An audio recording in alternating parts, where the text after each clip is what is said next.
Sweaty.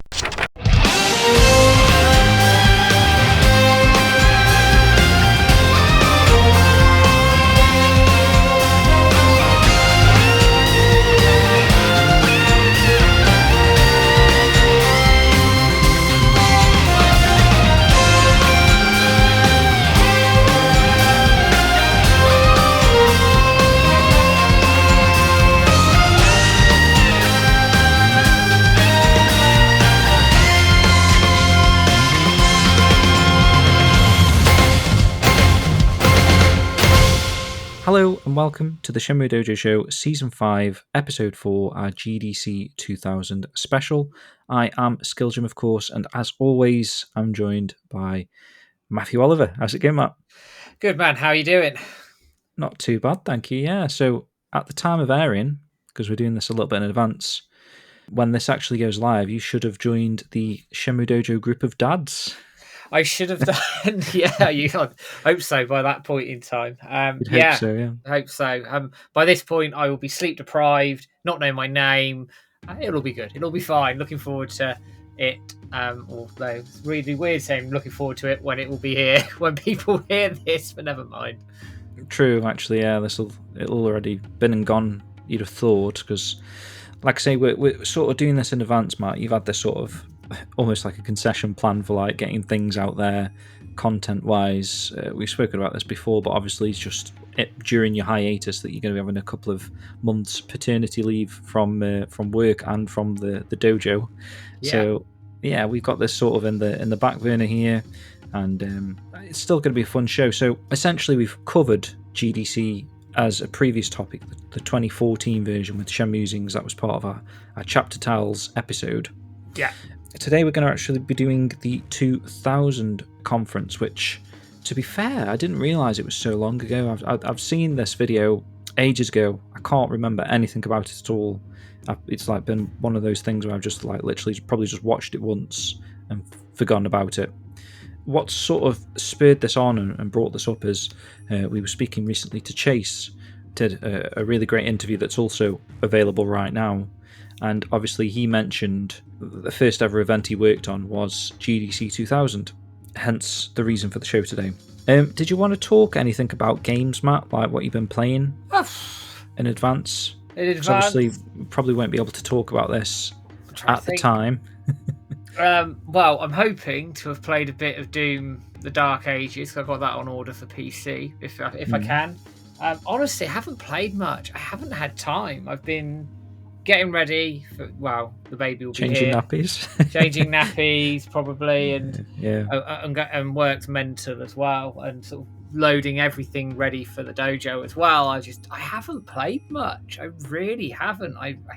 It's been weird. I've had months where I've played loads of stuff. Now I haven't played anything for ages. Right, which is unusual, like you say, for yourself. You know, you completed Shadows, haven't you? Assassin's Creed Shadows, and yeah, I did that. Finished that. It's all right. Quite a hefty game, that. Yeah, me not had too much time to play much either, but I have been playing when I have had the chance. Oblivion Remastered. So obviously we're recording this in May, essentially the start of May. So this could be old news by the time the show goes out, and people are like, "Why are you still playing Oblivion Remastered?" Like, I'm probably not still playing it, but I was playing it at the time and having a lot of fun with it. Love the lick of paint that they've done to it. It looks like it looks like a remake, if anything. The amount of effort that's gone into redesigning the same environment, I guess, but it just looks really nice. It's got like a nice coat of paint to it. The gameplay is, as you would expect, Oblivion to be, quite fun, quite addictive, getting your stats ticking up as you're jumping around and slashing stuff and blocking, and the story's actually pretty decent.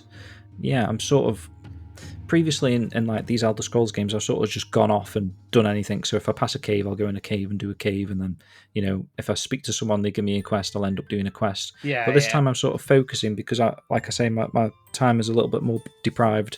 I'm sort of focusing on the main storyline and sort of ignoring the rest of the world and just going here and there. And there's actually they've added like a really good fast travel system. So obviously before, if you hadn't visited a location, you had to travel to it, and then it becomes a fast travel. But now there's like the cities, like the major cities, are already on the map.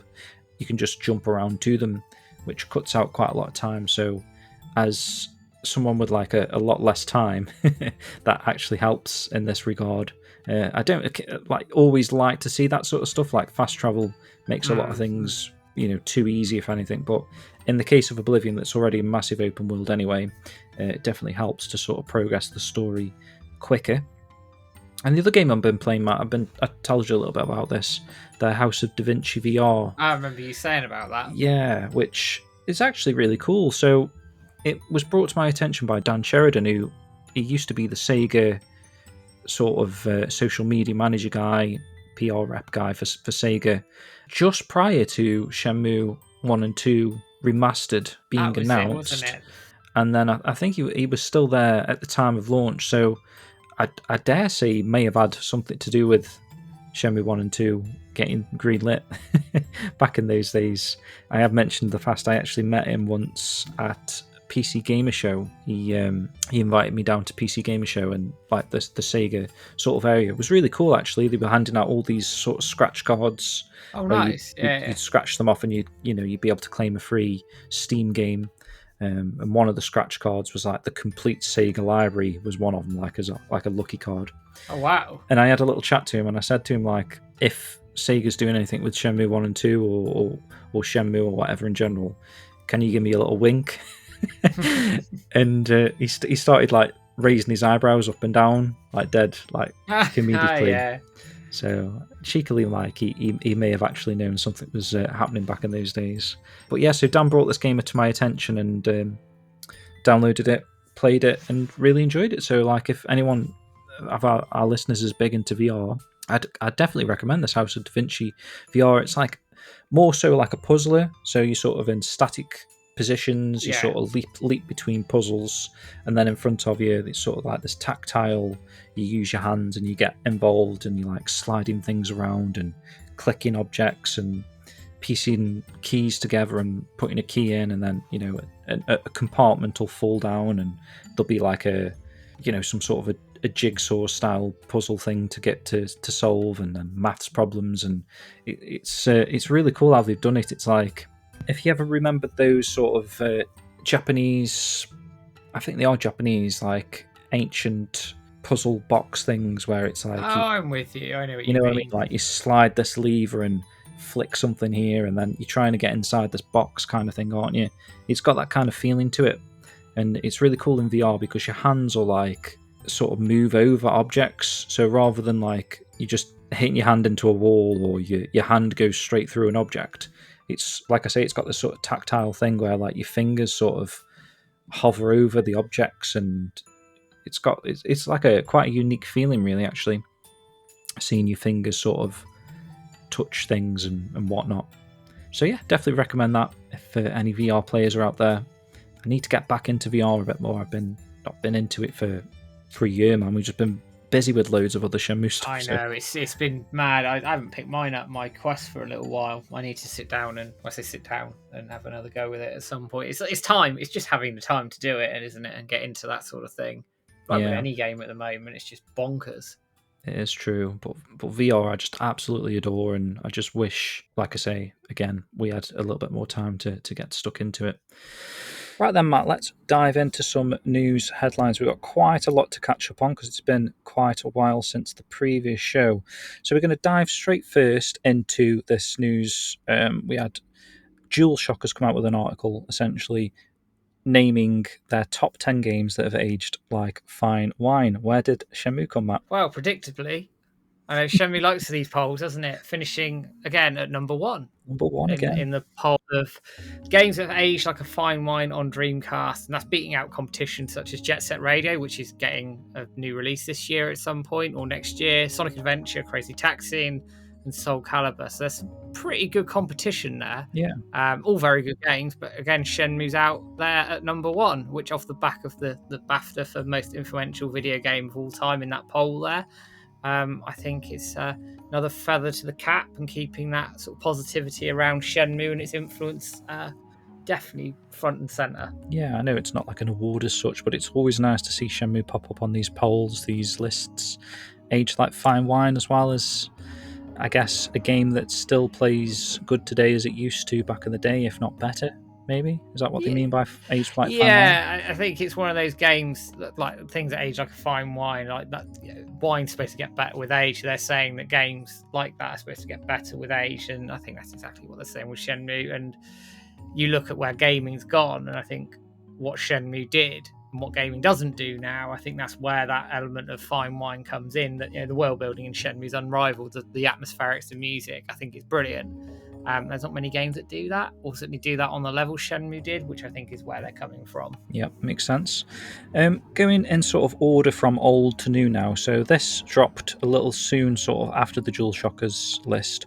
It was NN Games essentially teasing, or we took it as a tease anyway, didn't we, Matt, that they were planning to bring the upcoming re-release or whatever they're planning to do with Shenmue 3 to Xbox and Switch. I mean, we have spoken about this in the past. It feels obvious, really, if they're going to do a port and they've got like free reign to port it to any console that they want now, because the exclusivity deal's finished. Yeah. Then why would they not choose, your platforms like Xbox and Switch? But getting an actual tease like this, Matt, is fun, reassuring, I suppose. Well, yeah, it's reassuring in the fact they're obviously listening. Obviously, cast your mind way back to late 2024 on the survey that Innin put out asking for platforms that people would like to see Shenmue 3 on.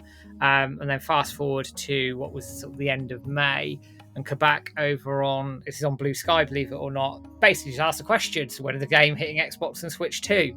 And Innin responded with a "I will let you know" comment. So I've gone out and gone, well, they're teasing it. Some people got a little bit upset by that, going, it's not a tease, it's not this, it's not that. It's like, whoa, people need to calm down a little bit. But as you said in the news post, it's not a direct confirmation, but I mean, it makes sense with everything going on with the survey.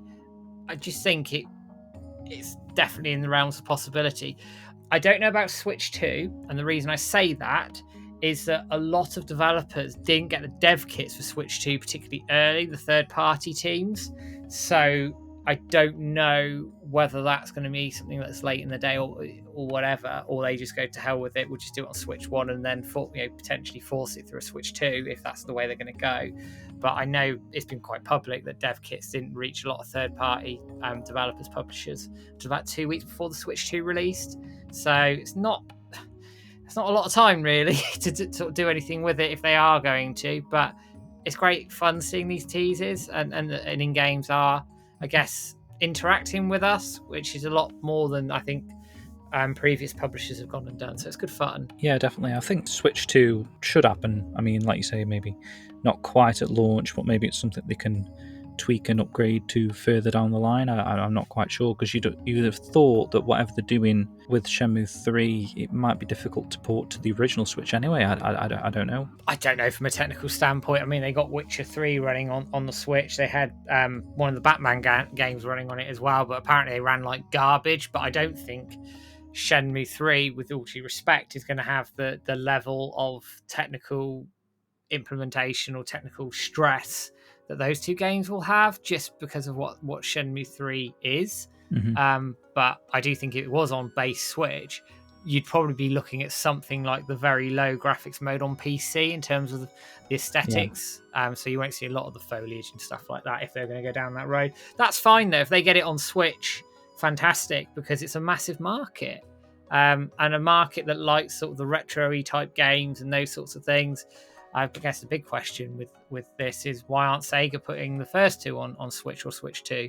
But hopefully they see the error of their ways and get it on there. Yeah, hopefully they're timing this well behind the scenes, maybe, and they do have plans to release 1 and 2 at the same time. I'm not sure. But to add a little bit of context to the tease itself, essentially this was on Blue Sky. They posted a graphic of the front cover of the Edge magazine from back in the day when Shenmue 3 was originally released. And Kabak said, "So when is the game hitting Xbox and Switch 2?" Sort of tongue-in-cheek himself.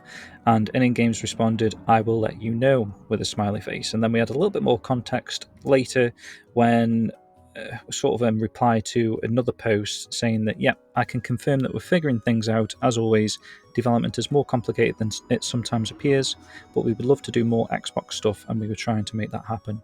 No promises, but we are working on it."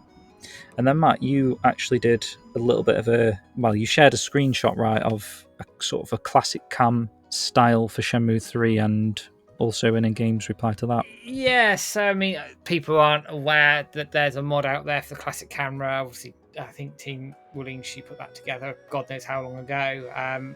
And White Light Paste shared it in our Discord server, and I just think I borrowed a screenshot and I tagged in games in it and say, yeah, we'd love a classic camera in Shenmue 3. Look how stunning it is, and it was a really nice shot actually. That was which they Gorgeous gave us. image. And in game said, yeah, I'll be sure to sort of pass this on to the team, which that's really positive. That they're whether anything happens with it or not, I don't know, but clearly they're listening to us and engaging with us, so that's very encouraging, I think. Yeah, agreed.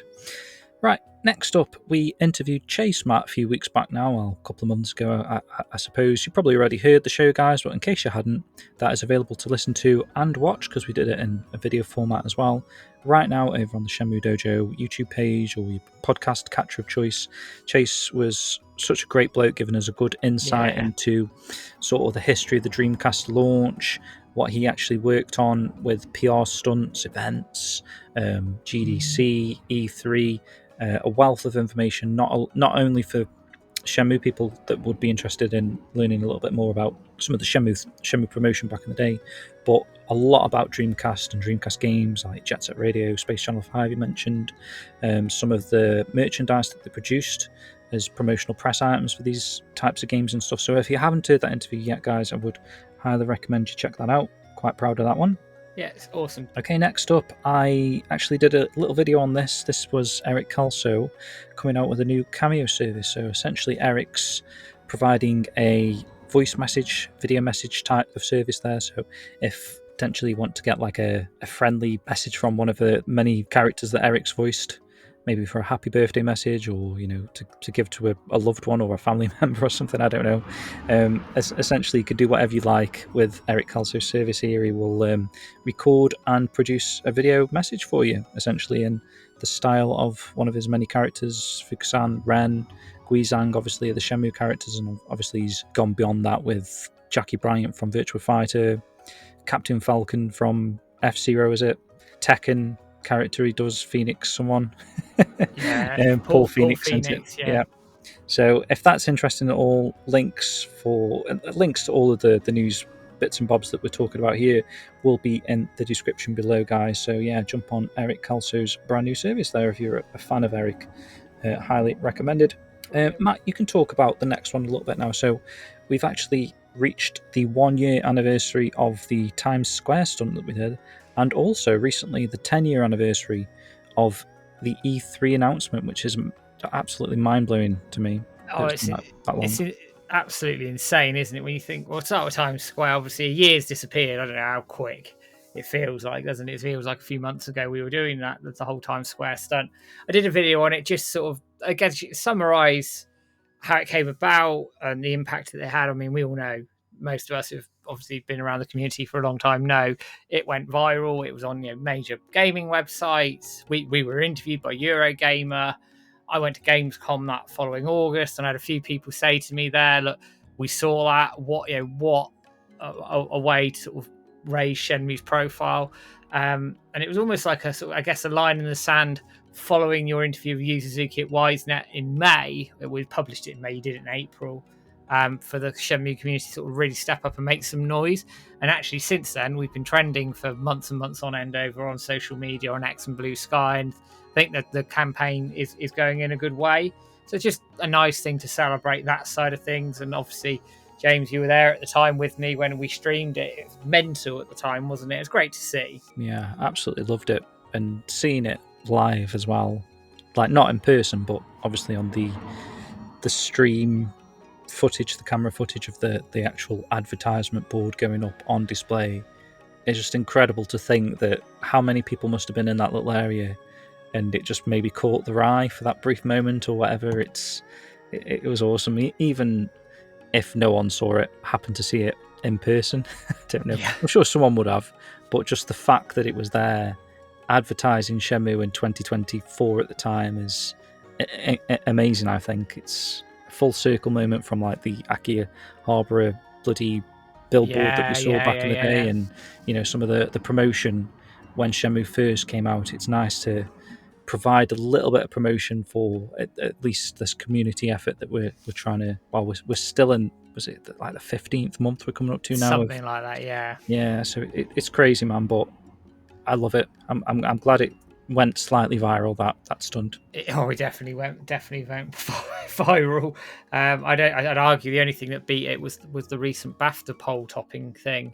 But we've banged on about that quite a lot already. And then I guess the second sort of follow up is 10 years since the announcement at E3. I mean, where's 10 years gone? Let alone a year.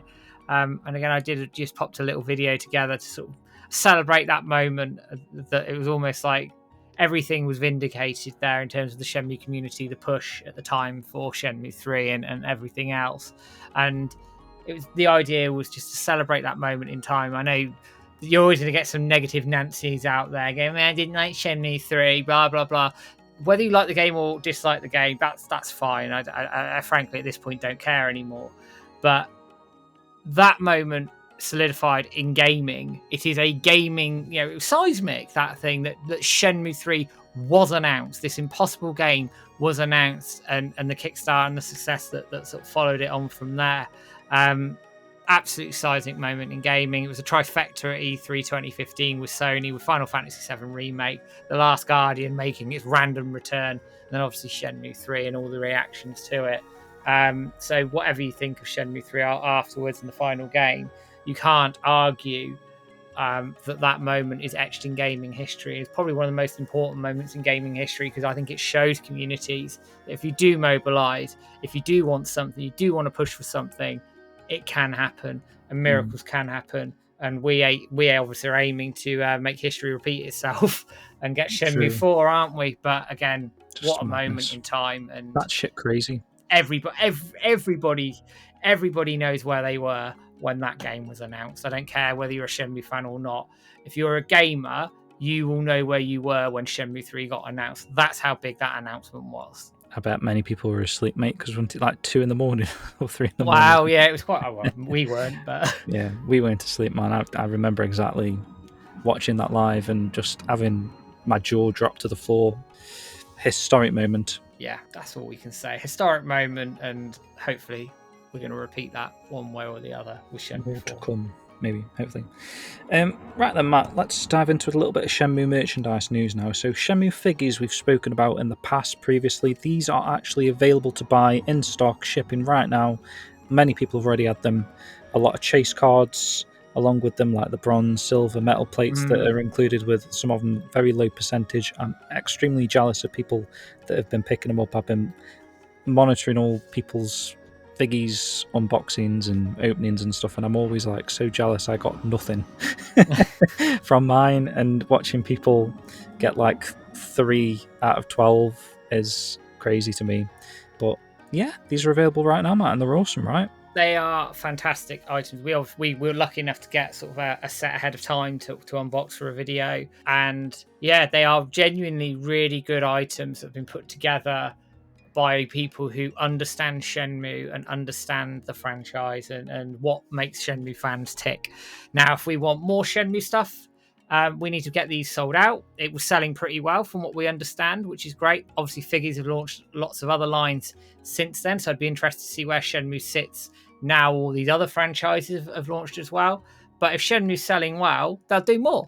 And they may do a first for figure statue because of the data produced by the Figgies. So if you want more Shenmue merchandise, make these sell out, because I tell you now, we'll get more if that's the way. And they are relatively inexpensive. You buy the set, you get cheaper shipping. It's worth every penny for me. The chasers are a bugger. I got lucky. I got a silver Ren I bought 2 sets and I got a silver Ren. You could tell as well the box was significantly heavier, that one. Yeah. But I think it's a 1% chance for a gold, 3% for a silver, and 6% for a bronze. There's 1,000 of each. So you've got 10, 30, or 60. So you ain't got much, have you, really?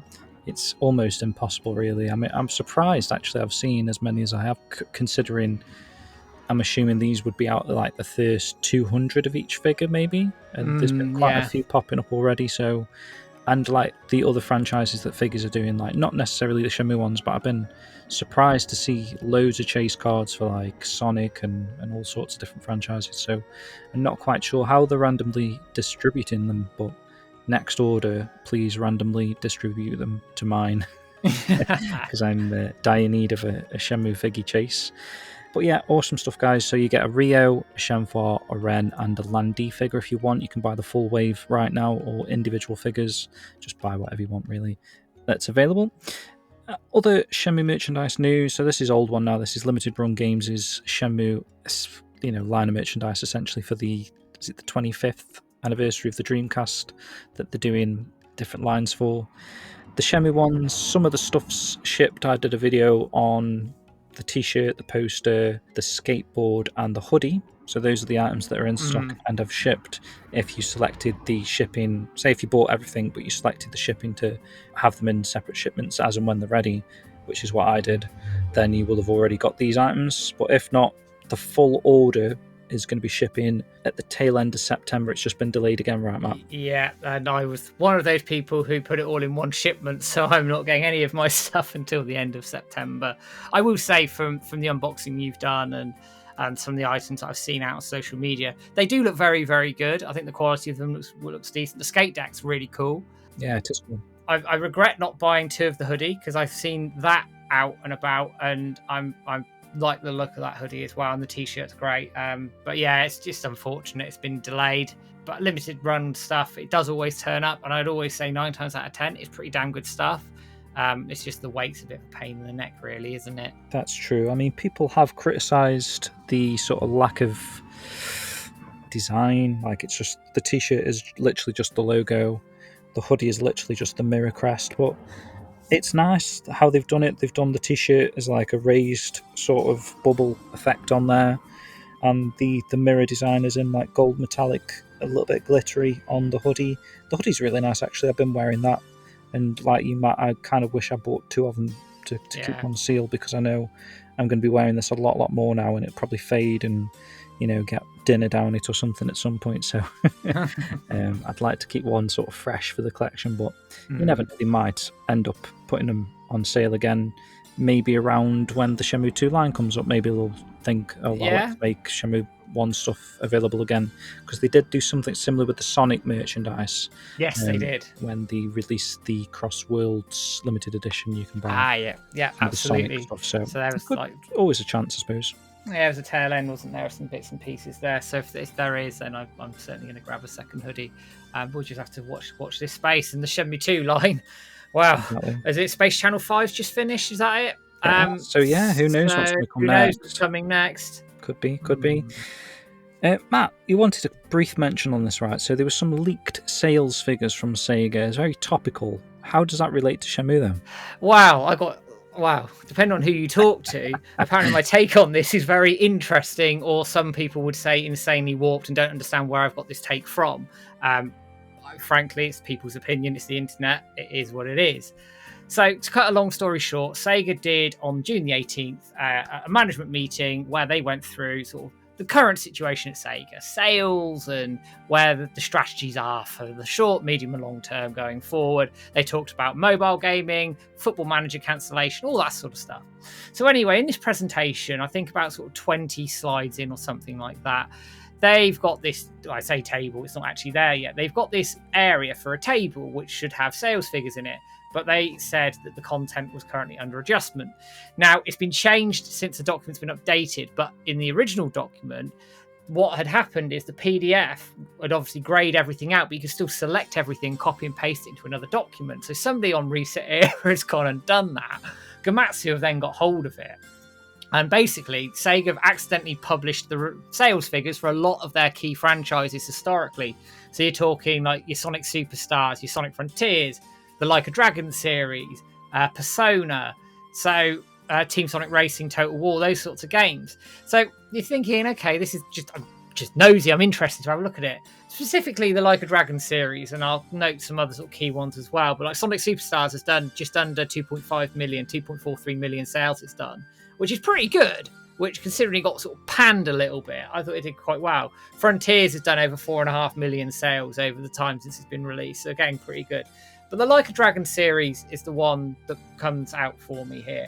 So Yakuza Like a Dragon, Yakuza 7, has had lifetime sales of 2.86 million, and it's had sort of quite a steady flow from release. So released in 2020, 450,000 sales, then it peaked in sort of 2021 to 720,000, and it's had a tail sort of around between 200,000 and 600,000 sales a year to hit the 2.86. Pretty good total, right? Like a Dragon, Infinite Wealth, the new one, which was everywhere, James. You remember all the publicity around this. It was everywhere. They had it on the AEW mat at the wrestling events, for example. Really? This thing was everywhere, right? In its first year on sale, it did 1.18 million sales. Financial year 25 has done 480,000 sales, totaling 1.66 million. Fantastic, because it's done really well. So obviously made money. We know how good RGG are at reusing assets and making the best of the budgets they have. But I raise a very interesting question here. Shenmue 1, in terms of pure sales, did 1.2 million on Dreamcast. It was Dreamcast exclusive only. This is cross-platform Like a Dragon Infinite Wealth. So my question is, why can't Sega look at Shenmue and go, all right, we can generate those sorts of sales for a Shenmue game, sort of in your $1 million to $1.5 million sales, with hopefully an appropriate budget to allow them to make money? That was the question I've been raising out of these sales figures. Now, some people didn't like that question and got a bit upset with me for it. But I think it's a fair question. Why can't Sega look at that and go, all right, Like a Dragon, which I thought would sell way more than this. Why can't Sega go, well, we'll look at that. It's done 1.66 million. Great. Why can't Shenmue be in that ballpark of 1 million to 1.5 million sales over a couple of years, and we make some money off of it? I think it's a fair question to ask, James. And I asked that very question in a video. And I was very surprised that the Like a Dragon series overall sold well, and they're clearly making money and very happy with it. But I thought the numbers would be much, much bigger than that, James. I don't know what you think. Yeah, well, originally when I saw the sales figures, I was quite surprised actually that they were that high. In my head, I'm thinking Cedric wanted Shenmue 3 to sell 1 million, didn't he? Yeah. I remember Dreamcast games back in the day selling like 20,000, 200,000, 500,000. Shenmue was like the biggest game on the Dreamcast in sales. And like you said, it sold 1.2 million. So I'm thinking, okay, Sega now, obviously they're not hamstrung with a console to worry about and making games that they since turned into like a third-party producer of games, getting sales figures in the regions of 2, 3, 4, even Persona 5 got like 7 million or something in total. Really, wow. Seems amazing, really. And then it's sort of, it does seem like a no-brainer as to why would they make a console these days? You know, if they're generating those sales from games, just make games for other people's consoles. It seems to be working well for them. So immediately I was thinking like, oh, most games there are at least hitting 1 million sales. But then actually when you do compare the numbers from the marketing behind the Like a Dragon series, the amount of titles that they're pumping out each and every year, for some of those titles to only have like, was it 700,000 or something for the Man That Erased His Name? Yeah, just under 1 million total lifetime just under sales. 1 million, compared to say like Persona, that didn't seem like it was obviously it has been marketed quite well, but it didn't seem like it was on the same sort of in your face as they have been doing with the Like a Dragon stuff. Those numbers are actually really surprising to me, and comparing one to the other, Persona 5 in that instance is selling 7 times better than a Yakuza game is, essentially, which is madness. But then on the other hand, Sega must be happy with the amount of sales that Like a Dragon is doing for them to continually push and want more games. And obviously we know RGG Studios are working on a few new titles, Project Sentry, which is now called Stranger Than Heaven, which looks fantastic. Yeah, it looks good. But your point on Shenmue title, thinking like maybe a full-blown remake now, they could even get RGG to use it. I'm looking at this Stranger Than Heaven engine, the environments there, some look almost Shenmue-esque, or what you would imagine a remake of a Shenmue game might look like in terms of like the environments, the old style Japan that they've got going there, because it's in different eras from 1914, 1943. I'm sure it probably goes up to 1986 at some point as well. So they might have like an authentic recreation of an area in Japan in the 1980s. And in a way, if they've already produced that environment and they've got that era down to a T, it's not out of the realms of possibility that they could maybe take on a Shenmue project and continue using that environment and that engine to build upon a Shenmue title.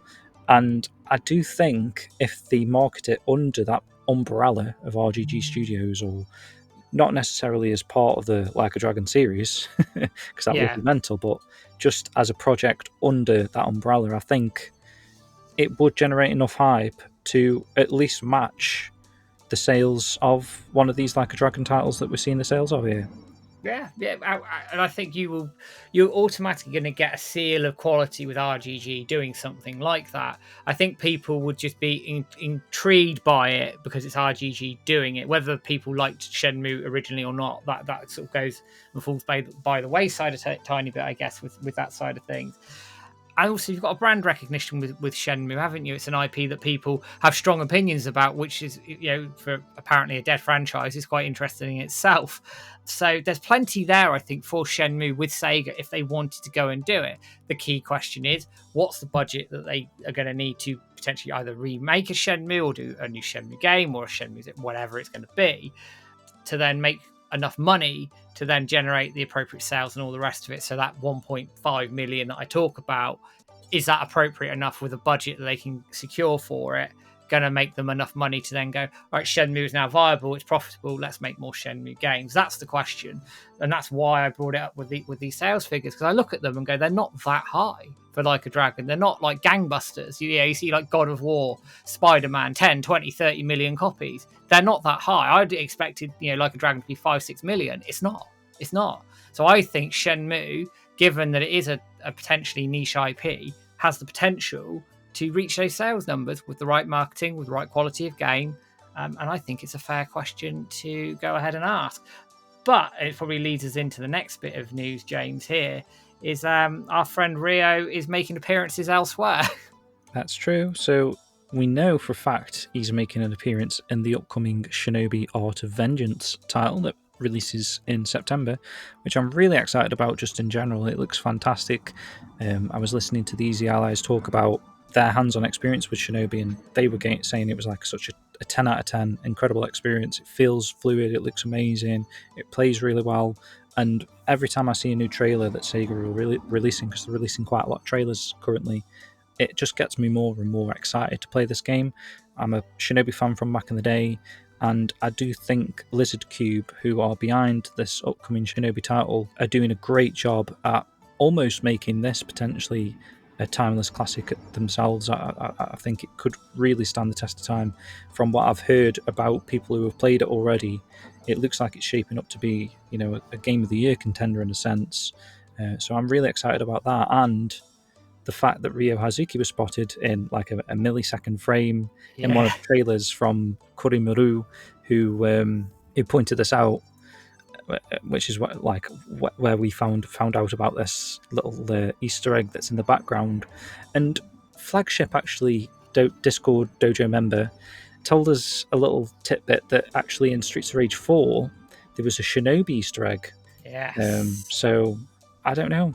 It does beg the question a little bit. If there was a Shinobi Easter egg in Streets of Rage 4, and then the next title that Lizard Cube worked on was Shinobi, and now there's a Shenmue Easter egg in Shinobi, could there be a case for maybe like a 2D style brawler set in the Shenmue universe that they could be working on next, Matt? I don't know.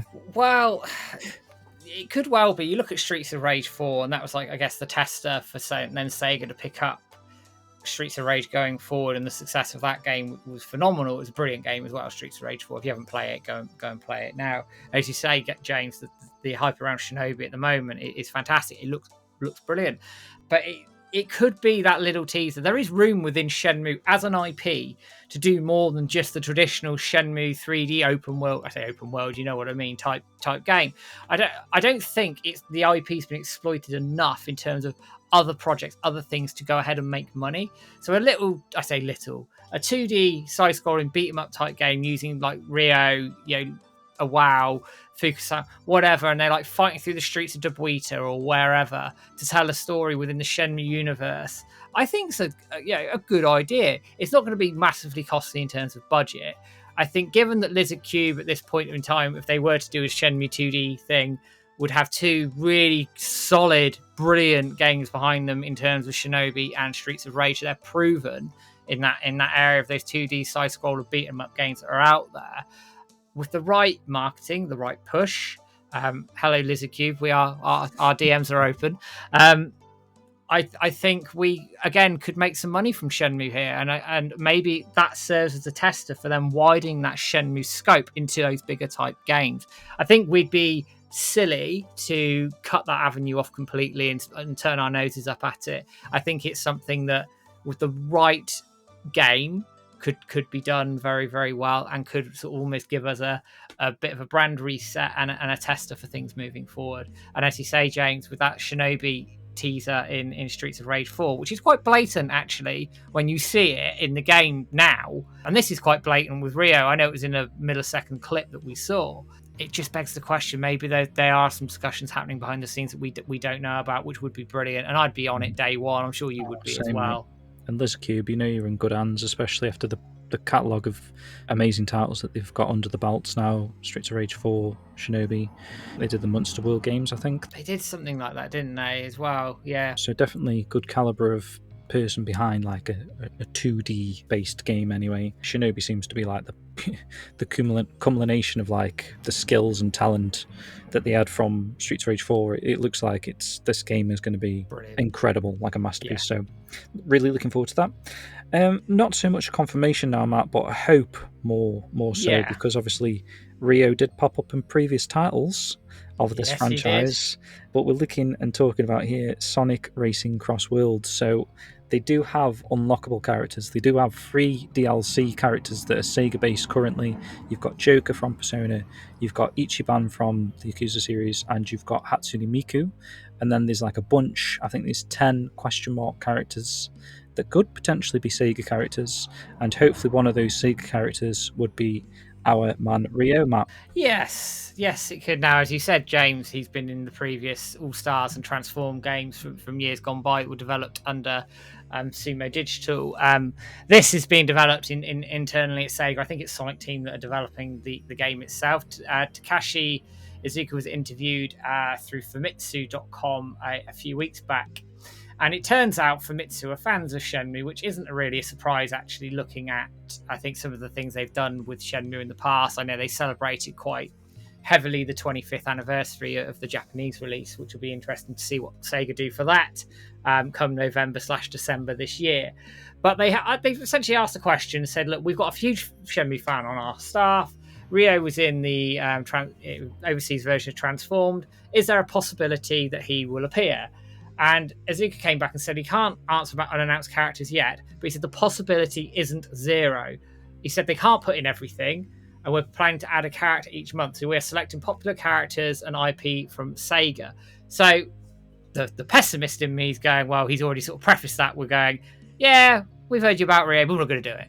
But there's this little bit of me that goes, he was in the previous games. Shenmue's had a lot of press recently.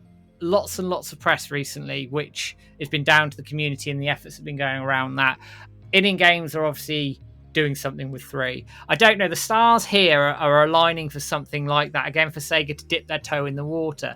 Now, the reason this would also be, I guess, maybe a bit more substantial than what Lizard Cube are doing with Shinobi is that this is an internal Sega studio doing it. I'm sure Lizard Cube would have had to ask permission to put Rio in the game. Sega going, yeah, do what you want.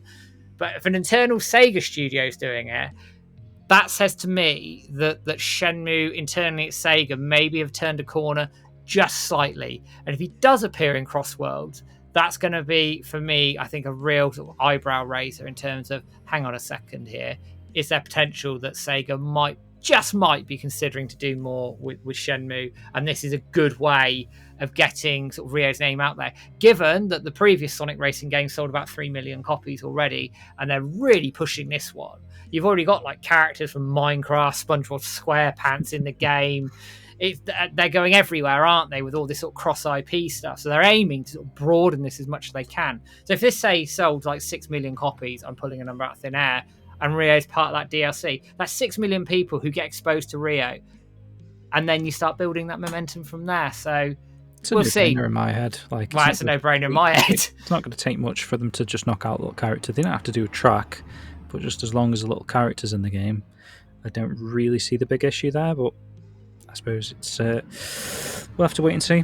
And you triggered a thought, actually, going back on the Shinobi stuff. There's DLC coming out in 2026 yes. for Villains of Sega. Now, we've already had Ryo's little teaser in the main trailers, haven't we? Which we've obviously talked about. But what about, I know, Villains of Sega, they like do Landy, have a Landy stage or something like that within the Shinobi DLC. Again, I just think that would be another cool sort of nod to Shenmue. And maybe, just maybe, they're dipping their toes in the water again with the Shenmue IP at Sega and are willing to give things a go. Yeah, not out of the realms of possibility. We'll have to wait and see what happens with both those titles. We're going to finish the news section with this last piece now, Matt. So obviously we're sort of inundated with fan games last year, obviously with Dreams of Saturn 2.0. I feel like we're always talking about upcoming fan games. Obviously we've got George Kitchen's Reclaiming the Path as well, further down later in the year or next year, whenever that's supposed to be due. Also the one from Idris we've seen recently. Yeah. Also we had the Back to Yokosuka fan game for the Saturn quiz. We've had loads in recent times. Another one, I don't know if this is just a concept or this is actually going to spurn into an actual game at some point, is coming from Kenzo, who we've spoken about in the past, obviously with Hood Story. Looks great. He's got another upcoming version of Hood Story. Is it Hood Story 2, or it maybe comes with a different title? I'm not 100% on what that game is actually being called, but the upcoming game actually looks incredible for Hood Story 2. But Kenzo's actually doing, I guess, a Shenmue fan game based on his Hood Story 1 sort of engine. Yeah, he's concepted it basically. So what he's done, he's used the assets from Shenmue Unity, which was basically someone had put all the Shenmue assets in Unity. God knows how long ago. I think I covered it in a video actually, some weeks back. So he's taken some of those assets for the buildings, etc., but then sort of stylized them in the Hood Story art style, and then made a Ryo model and a Nozomi model in that art style, and has Ryo sort of walking around the environments, talking to Nozomi, and then that's sort of the end of the concept. But I think it's generated a lot of buzz because of the way it looks. Also, Kenzo's got a proven game out there, which was a decent game, especially for your first game, and Hood Story 2 is looking really good as well. So I'd be interested to see if, with enough interest, this turns into a sort of a fully fledged project, potentially once Hood Story 2 is completed and out there. I think it's a really good move forward, and hopefully more to come from Kenzo on that, because it looks really cool. I agree, Matt. It does look really, really good. So keep an eye out for that. More details as and when we find them. So I think that about wraps up this news section for today. We're going to move into the main show now, the big GDC talk that we're going to watch and react to. Thank you for sticking with us so far. Looking forward to diving into the footage from that event. Obviously, sort of off the back of what Chase was telling us about it, so I'm really looking forward to that. But we're going to have a quick piece of music. This is coming from, I don't think we've played anything from this guy just yet, but this is a YouTuber called Red Rum, he's produced loads of awesome Shenmue remixes over the years, and he's actually on a bit of a spurt at the moment. He seems to be firing out multiple Shenmue remixes a week.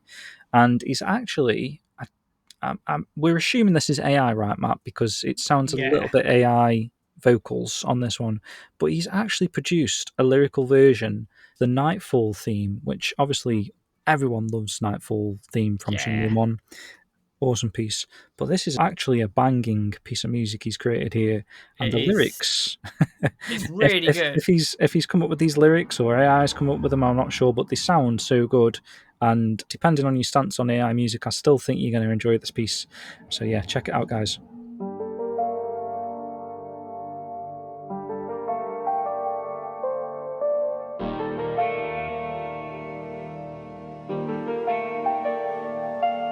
The daylight fades. A hush falls over the streets and glades. The moon climbs up with a silver grin. Nightfall whispers, let the dark begin.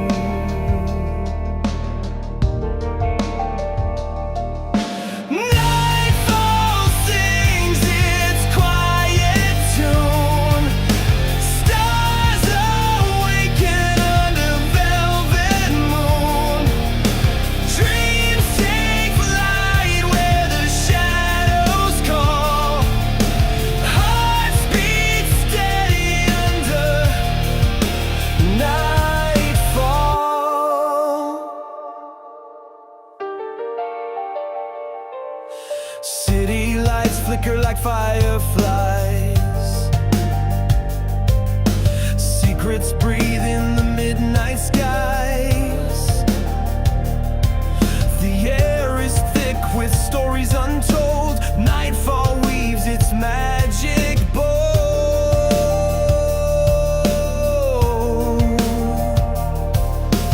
Feel the chill, the soft embrace. Nightfall's hands leave a timeless trace. Eyes wide open, the world stands still. The dark holds secrets it longs to spill.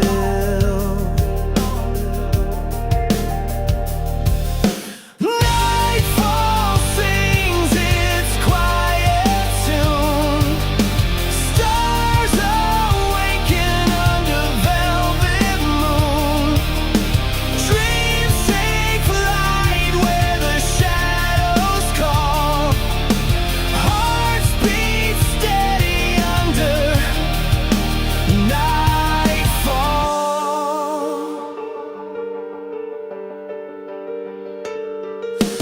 Footsteps echo on empty ground. A symphony of silence all around.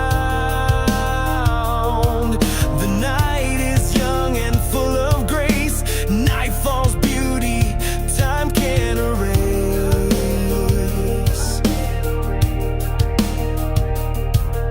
Nightfall sings its quiet tune.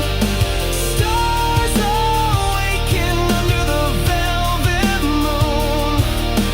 Dreams take flight where the shadows call. Hearts beat steady under nightfall.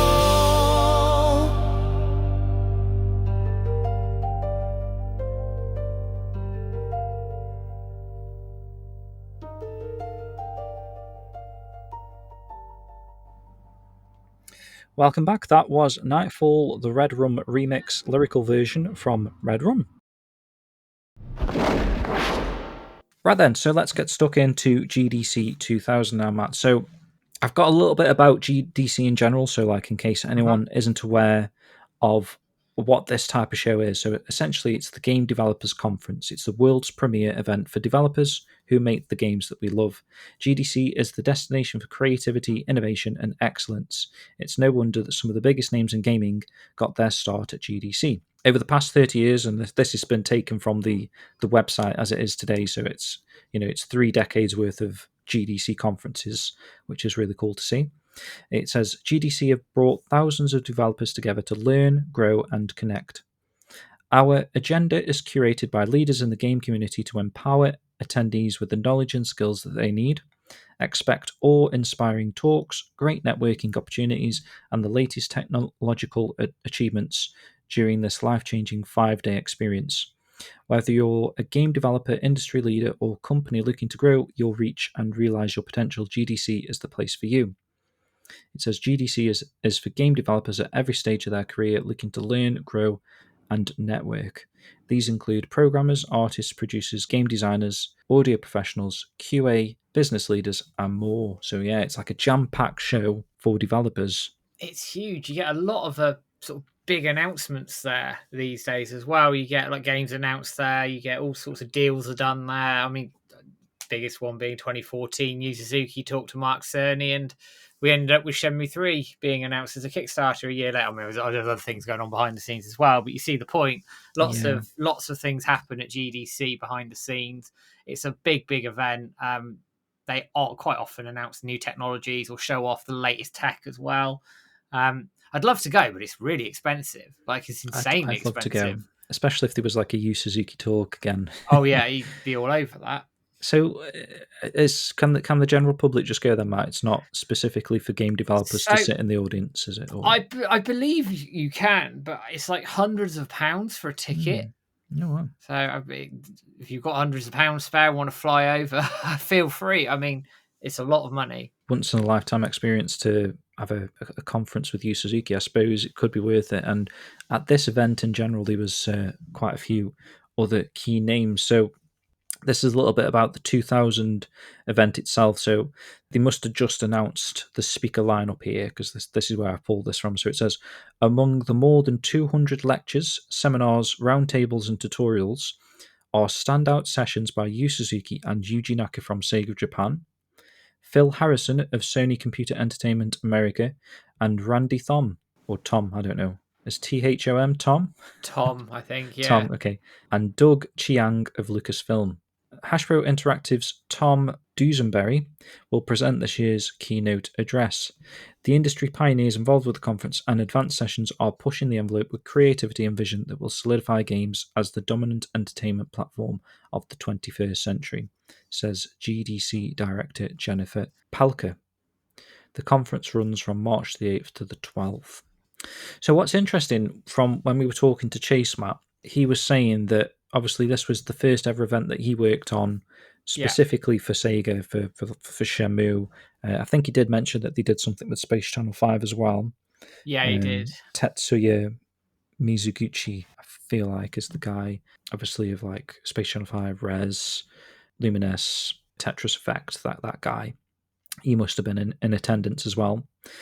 And he was saying that their team, they wanted to bring Yu Suzuki over to speak at GDC, so obviously it was their sort of team that made this a reality. And he was telling us that Greg Thomas, who was the head of Sega's 2K Sports at the time, is like this up-and-coming rising star, essentially like the new guy interviewing the Sega veteran. So we'll be seeing Greg Thomas in the footage that we're going to watch in a moment. And Chase's specific role, he says, was to work on the speech, which kind of went a little bit tits up from what he was telling us. He was like saying that he was getting a Q&A from Yu Suzuki and a Q&A from Greg Thomas, and he was sort of mishmashing the questions with the answers. It worked in his head, but obviously it didn't on the day, so they had to sort of redesign the show a little bit, which is a little bit funny. I mean, that was his first ever event, so you can forgive him a little bit, yeah. But apparently he went over to Japan to speak to Yu Suzuki and the team. He sent me an invite card that they had through. This appears to be for a breakfast event. It says, please join Sega of America for breakfast to honour and welcome world-renowned game developers Yu Suzuki and Tetsuya Mizuguchi to the Game Developers Conference. This was held at the St. Clair Room in Hyatt St. Clair in San Jose, California on Saturday, March the 11th. So I believe the actual DDC, did we just say was the 12th? Yeah, that's right. It runs from March the 8th to the 12th. So this could have been the morning of that they sat down and had breakfast.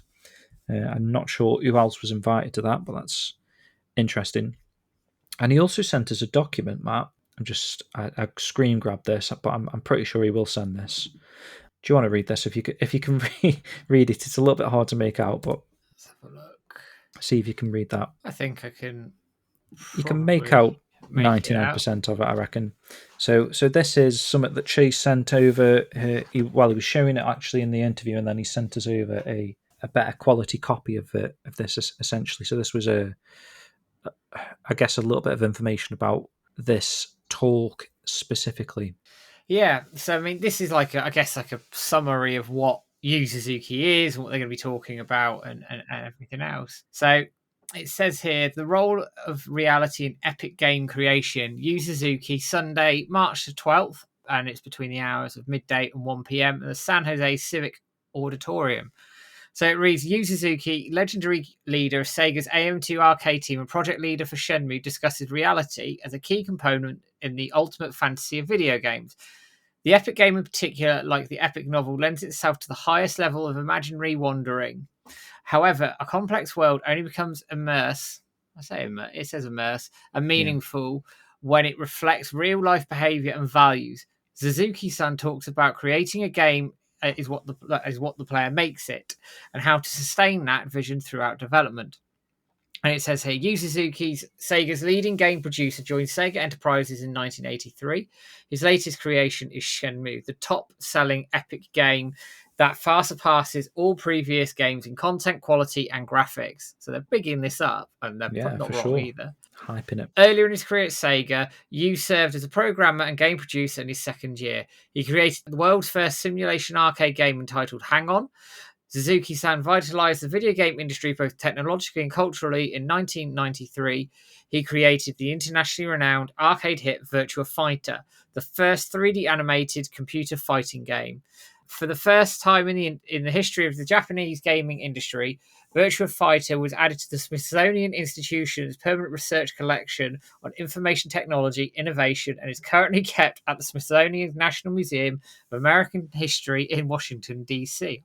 That's crazy. That's insane. I wonder if it's still there. I hope so. That would be interesting. If you happen to be anywhere near Washington, D.C., and this museum's still there, guys, go in and let us know. Let us know. The Virtua Fighter series is highly recognised both in the computer graphics development community and the Smithsonian Institution as an application that made tremendous contribution to society in the field of arts and entertainment. Suzuki-san's latest arcade racing simulator, F355 Challenge, gained instant recognition from the gaming industry as well as the automotive community. The highly anticipated Sega Dreamcast title Shenmue launched in Japan in December 1999 with an unprecedented 100,000 pre-sold copies. So pretty not bad at all. Not bad. With fully interactive 3D environments and visuals that overwhelm players' senses, Shenmue is the next step in the evolution of video games. Now, that they've bigged this up massively, and actually I think if anybody who doesn't know who Yu Suzuki is or anything of the sort, this was the sort of press that was around him at the time. He was, and he still is, let's be honest about it, a pioneer in video games. He trailblazed so others can do the things that are now available sort of day to day. He was the first with a lot of things. The first 3D fighter, absolutely insane. Arguably the first sort of AAA title as we now know them, among other things. He created a lot of firsts, created a lot of trailblazing things that have come out from sort of following his works as well. So if anybody wants to do the history of Yu Suzuki, I would suggest you sort of dive into his arcade titles, Virtua Fighter, and sort of understand the impact this man had. Because at the time he was a superstar, and unfortunately now probably isn't recognised as such, and gaming history needs to do better, I think.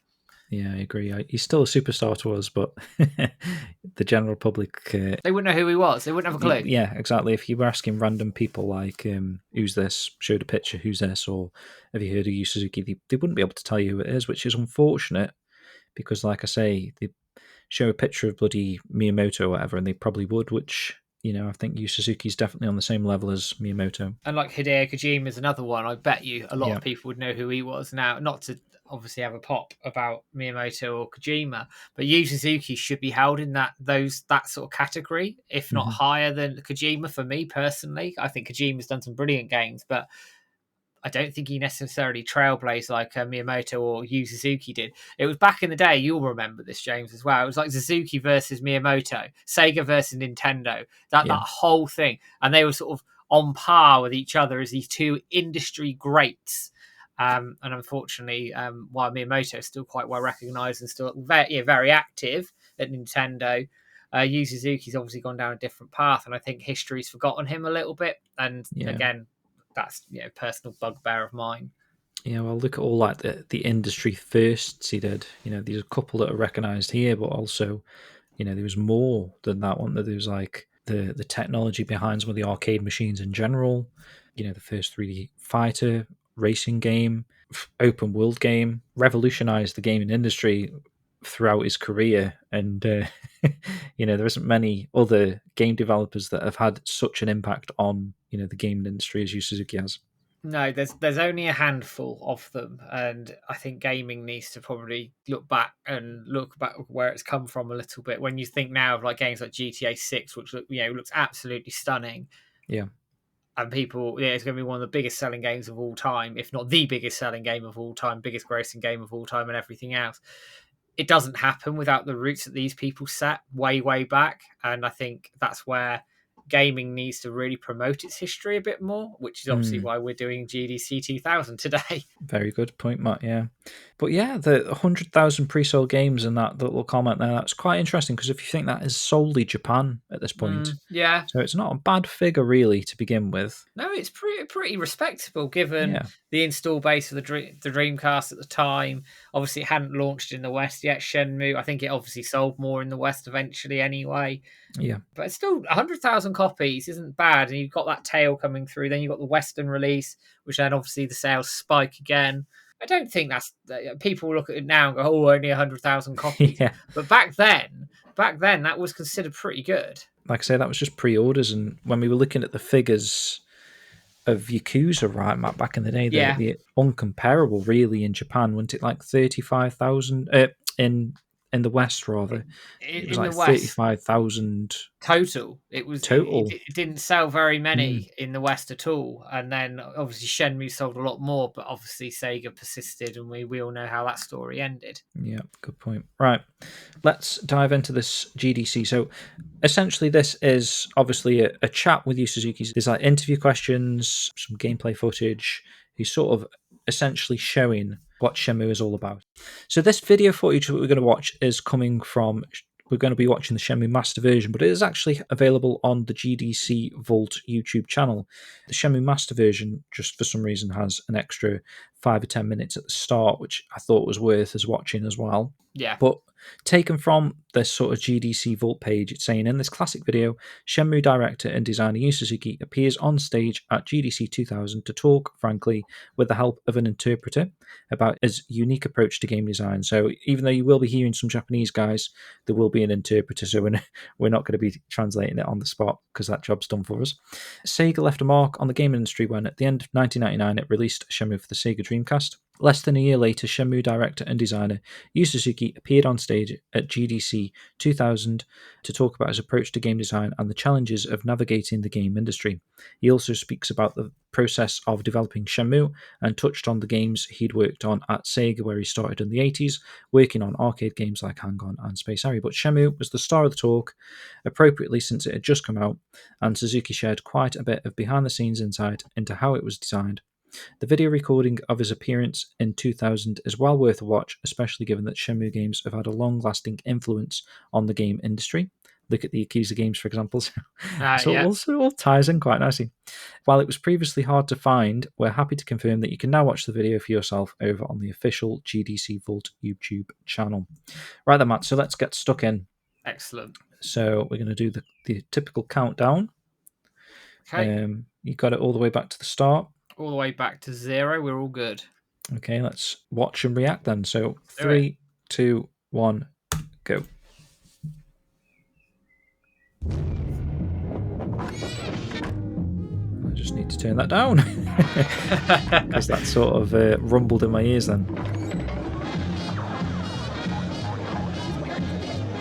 This intro's like very like of the time, isn't it? It is very much 3D.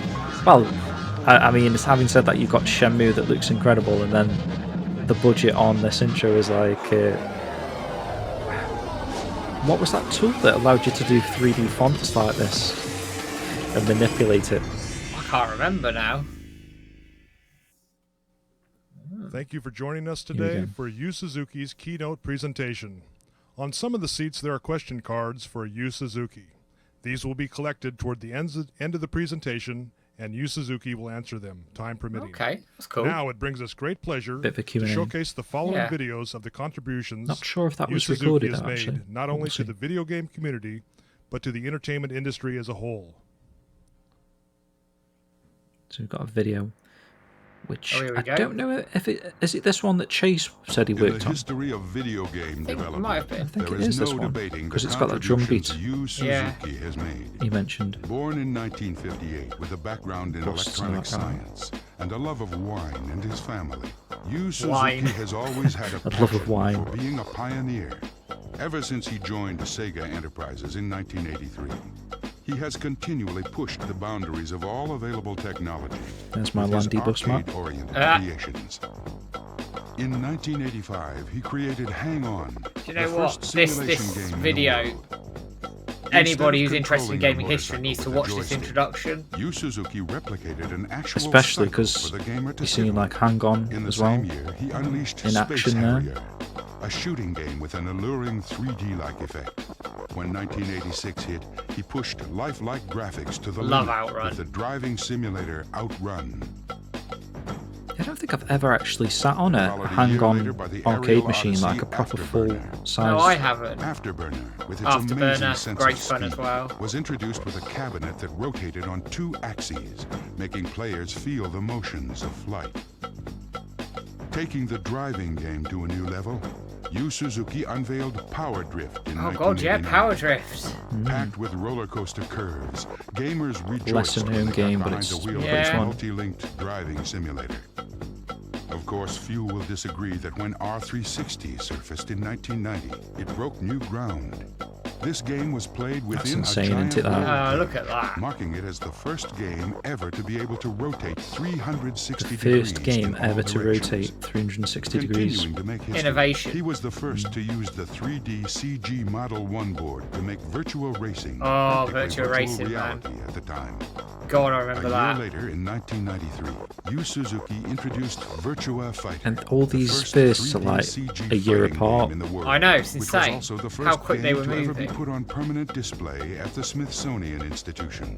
Permanent display. From 1994 to 1997, But look at the jump between 3 more Virtual Fighter, then installments 2, followed, each in a advancing year, and then three 3 genres 2 years and new later. levels It's of insane. realism. In 1999, F355 And then look at the Challenge graphics hit on the this. arcades, I know. equipped with a 6-speed gear shift and a clutch pedal, removing any doubt that Yu Suzuki was a master of game development.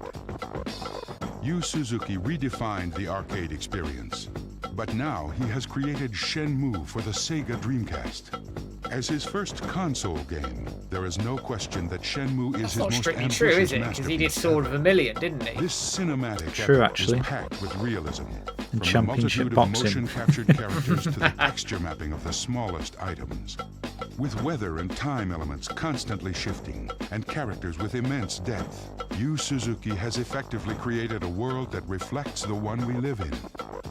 As technology evolves, there's no question that Yu Suzuki will be evolving with it. Banging video, that is. Especially Great video. that. I'm pretty sure that's the one Chase was saying he Yeah. worked on, which Do you know what though? Like that, as I said earlier, that is like a proper. If you want innovation, go and watch that for his history.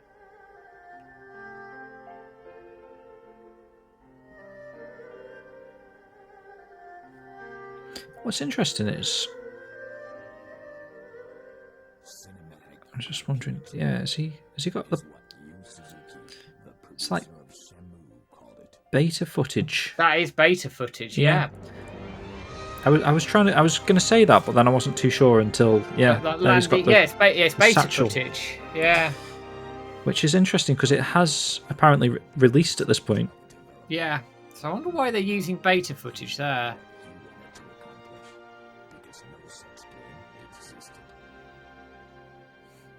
I love the deep voice. Proper serious. Like movie trailer voice.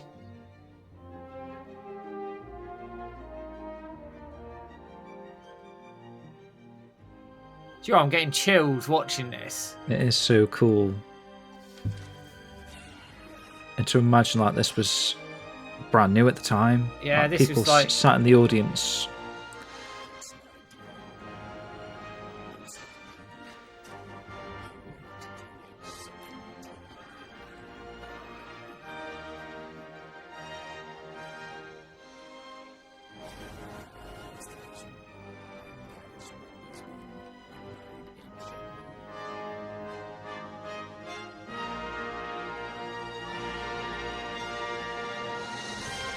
Because at the time, this was like utterly like, this was the magnum opus. This was AAA. This was an exposure into the future. Nothing like this existed. Look at the sky, man. I know.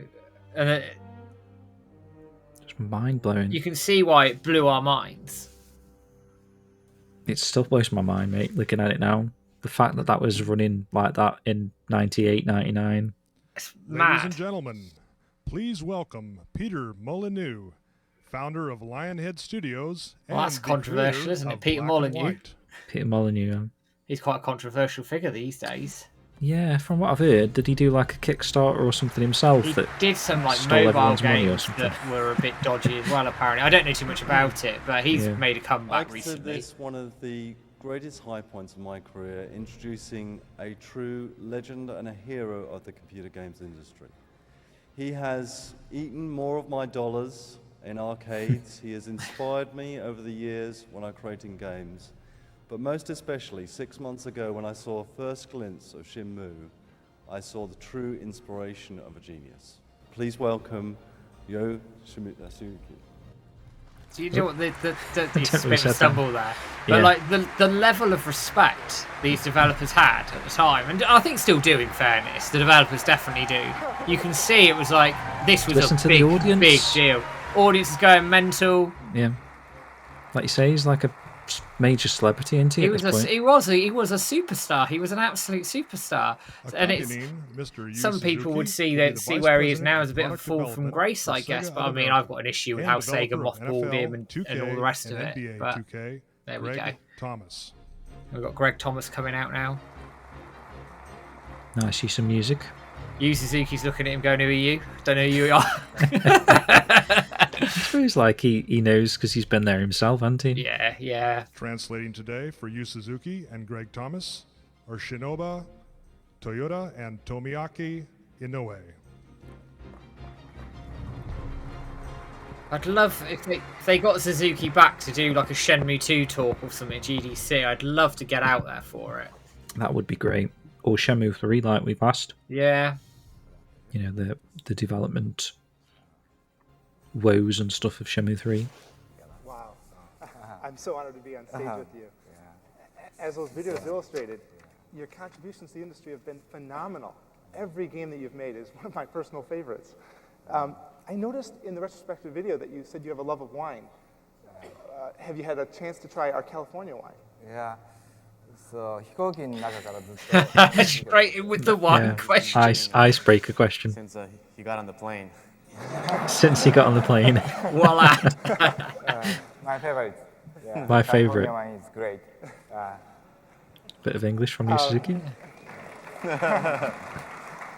Okay, boy, let's get started. RPGs have traditionally been much more fantastical in nature. And when I first saw Shenmue, I noticed how real it was. Everything looked just so real. Some of the details that you've included in the game, I just couldn't believe it. What do you think makes you so different from other game developers? That's a good question. And do you feel you represent a new kind of developer?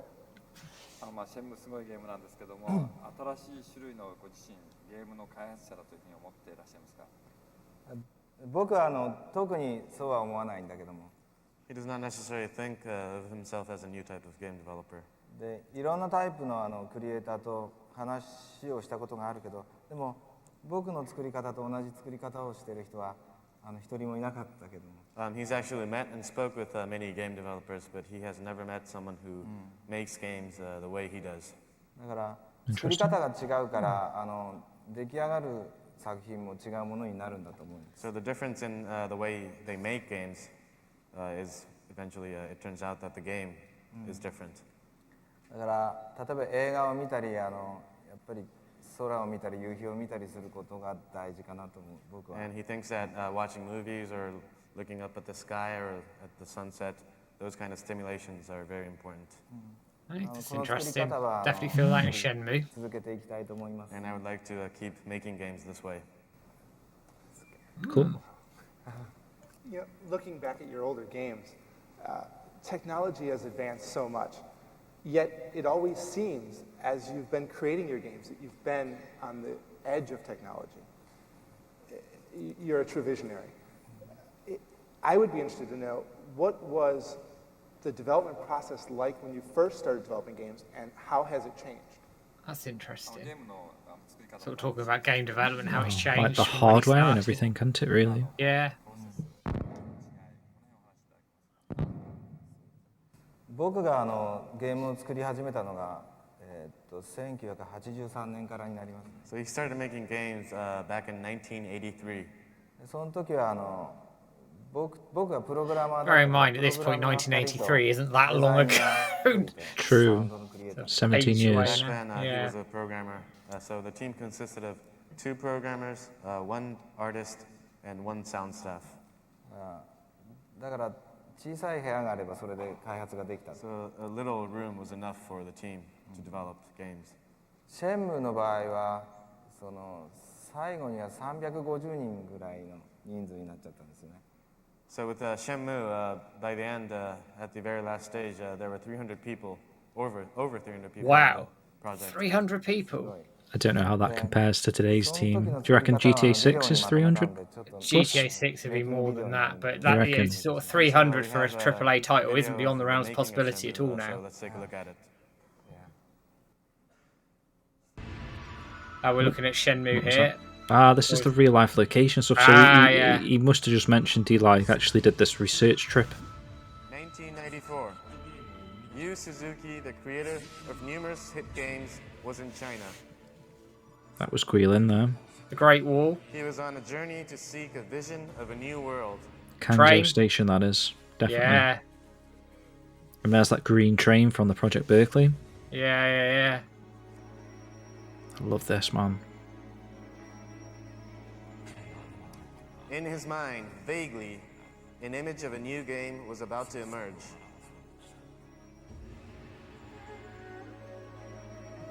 That was the graveyard area, just vast land and a long history Hong Kong, maybe? was appealing something to him.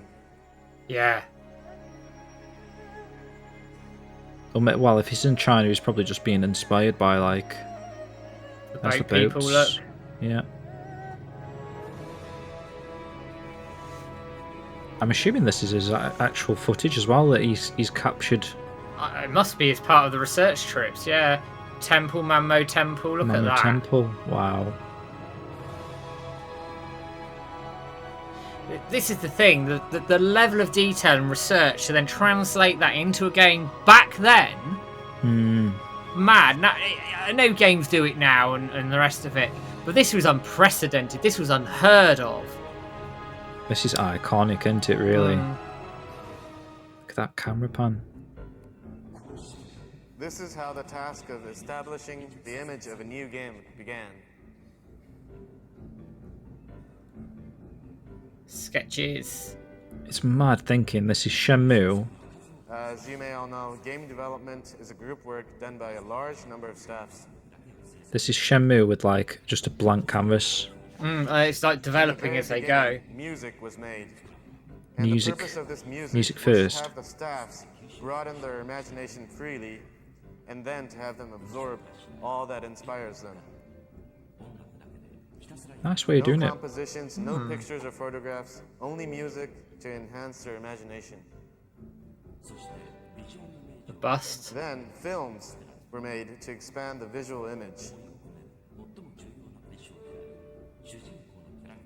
Creation of the main characters, which are the most important subjects in the game, was far more difficult than what was expected. Even with the ideal side views and the ideal front views, an ideal 3D model could not be made. Even after countless trials, a desirable image could not be achieved. Artworks. At the end, a real-size sculpture was made to 3D scan. An accurate ideal character Young Lang top right there, mate. Also, enormous number of image boards were made to visualize the you can see him much closer there, yeah, but in the back. Yeah. Man, I'd love to get my hands on this. I'd love to. Look, there's our artwork there. This is how the development of the project, codenamed Fucking hell, was commenced. Project Berkeley Chapter 1. But So that was interesting because different scripts. So I was about to say the same. Maybe they must have reprinted them or something, or They must have like gone through several iterations or whatever. Because the ones you saw, they didn't have Project Berkeley on them. It was they didn't Virtua say Fighter, Project wasn't Berkeley. it? Exactly. I wonder if any of that's translatable. Endless pursuit of high quality, and the challenge Roll to it on embody top. the images Love they have that. in their minds. There is no tolerance for anything less. Details insane. Yeah, like That's so, them those working on those yeah, artworks. those artworks, man. The maps, mate. Okay, look at them. I wonder if there's any maps in here that haven't been Shouldn't included be. yet. Yeah. Falling leaves.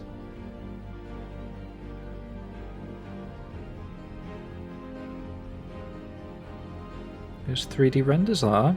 Yeah. 98. Every motion had to be endorsed accurate by actual human motion. See, some of this stuff is in that video we watched with Stu, and it was in awful quality, so it just shows that there is better quality footage of this available somewhere. Yeah, and I want it. All of it. Those Landy headshots there. Based on the presumed flow emotion charts. curves of the player, the story was enhanced with more depth.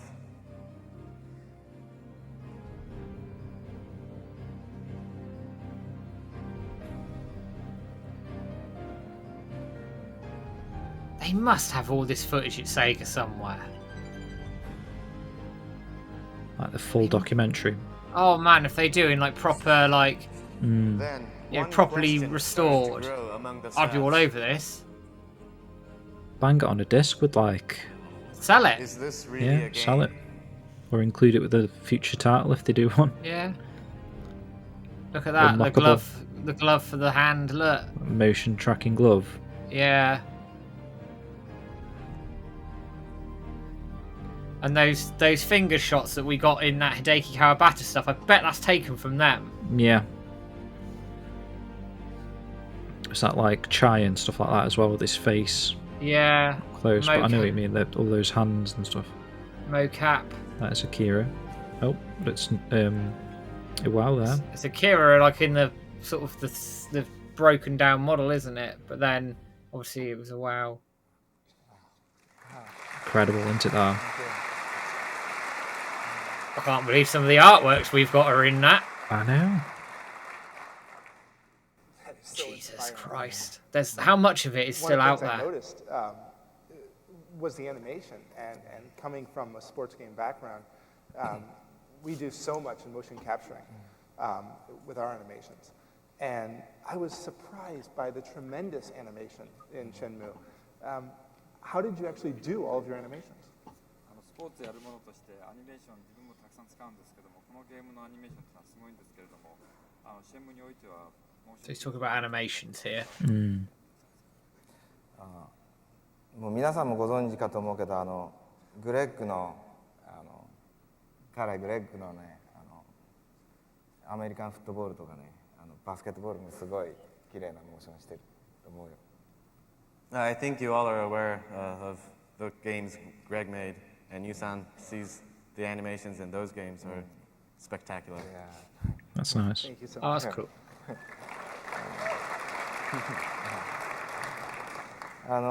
モーションキャプチャーはすごい古くからやってて、バーチャーファイター1の時からやってます。We've been using motion capturing since back when we were creating Virtua Fighter. で今我々はいろんなモーションキャプチャーを使ってます。磁気式とか光学式とか。Currently, we are using various types of motion capture, such as magnetic and optical systems. でボディのモーションキャプチャーとハンドモーションですね、ハンドモーションキャプチャー、あとフェイシャルモーションキャプチャー。でもういろんなところでモーションキャプチャーを使ってます。 I don't know. So we are using we are actually capturing various motions, such as the body motion, the hand motion, and also the facial motion. でシェムではバーチャファイターの時と違ってもうちょっと細かい動きができるモーションキャプチャーシステムを使ってます。So in Shenmue, we are using a motion capture system which could capture more detailed motion, more smaller motions, more precise motions, not big motions.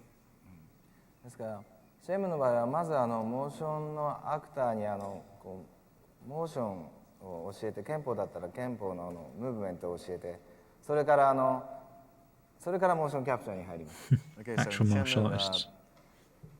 We had to instruct the motion actors how to move for a certain special martial arts, and that's what we had to do before actually capturing motions.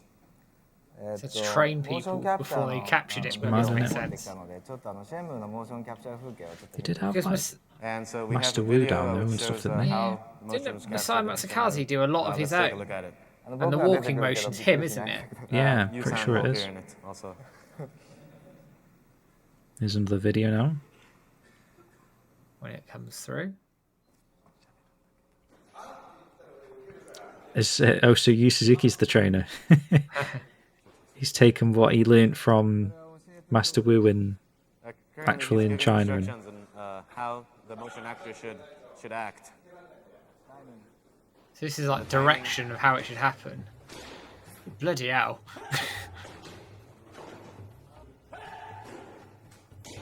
Has he got motion capture on him? Or is he just training you? Just boots him on the floor. No, he hasn't. Oh, there's Matsukaze. Yeah. Yeah, look at that.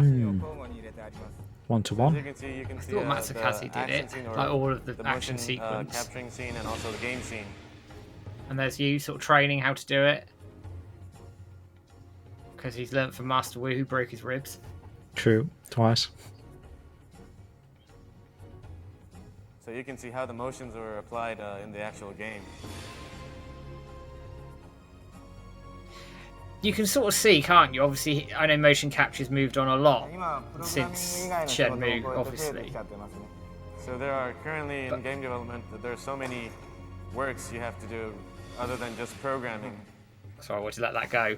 But like, you look at Shenmue 3, they're having to do it all in the Wisenet office. So they don't have this space, they don't have this technology. That's all in-house at Sega, that was, wasn't it? Yeah, so it's such a contrast, isn't it, in development from between the originals to Shenmue 3. It's this huge success in Japan, and I thank you very much for sending me a copy, by the way. But I can't speak Japanese, and I don't understand exactly what's going on in the game. I've tried for hours and hours. I really, really want to play it. Will it be released in the U.S.? And could we maybe see a peek of it? 早くこのゲームプレイしたいんですけども、ローカライゼー Has ション it の方は not been announced at this point? I think it probably has, but it's more like a question for a We're fact. currently Now, working hard on the localization. the reaction to the localization here, I think, is mixed, if my memory serves me correctly. Right, the audience, you mean? Yeah, because like some of the voice acting, obviously it's fully voice acted. It's the first time you hear the English, I believe.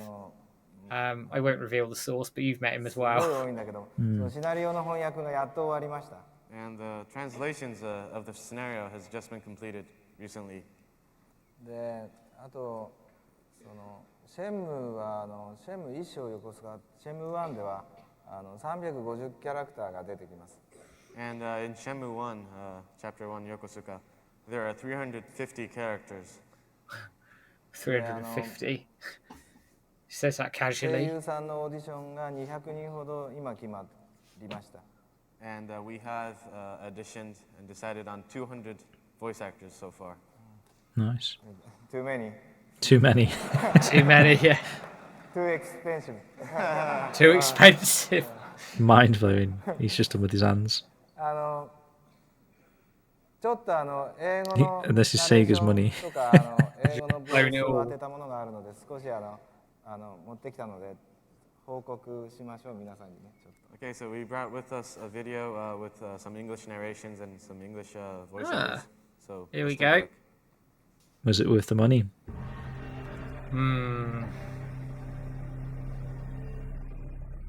Did you reckon they picked Corey? It would have been Corey, I'd have thought. Oh yes, it's the opening sequence here.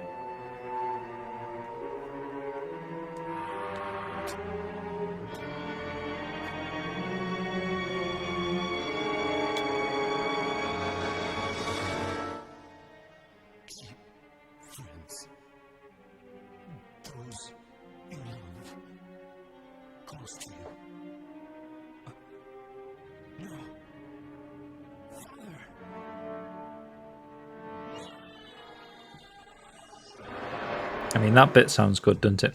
Yeah, not being funny, right? When you've come from an era like Resident Evil level of voice acting, I actually don't think that's too bad in comparison at all. Exactly. But maybe people had a different perception in their head, because I think the Japanese voice acting is very, like, on it, isn't it? That's an old loading screen. It is, yeah. You've got some Japanese here, haven't they? Interesting. So it's Japanese voices, but English. It's a mix. It's a mix, isn't it? I wonder if they did originally intend to have the option. Yeah, because it's all in English. Or it's like an early build showing that the translation's in progress. Because I bet this would have been some of the beta stuff as well that Mike Reinhardt and his team would have been doing, checking stuff like this, the translations and everything else. Yeah.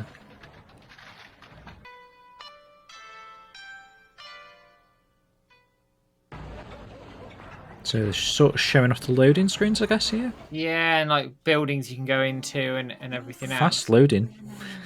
Yeah, very fast. Like, get done for false advertising fast. Because they were definitely not that quick in the game.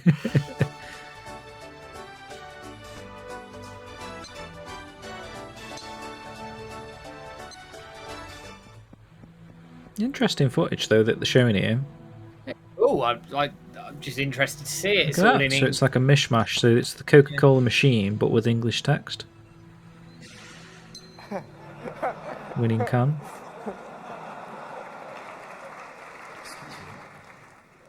Ah, a bit of English. Hazuki Sensei, he says in the... Not Sensei Hazuki.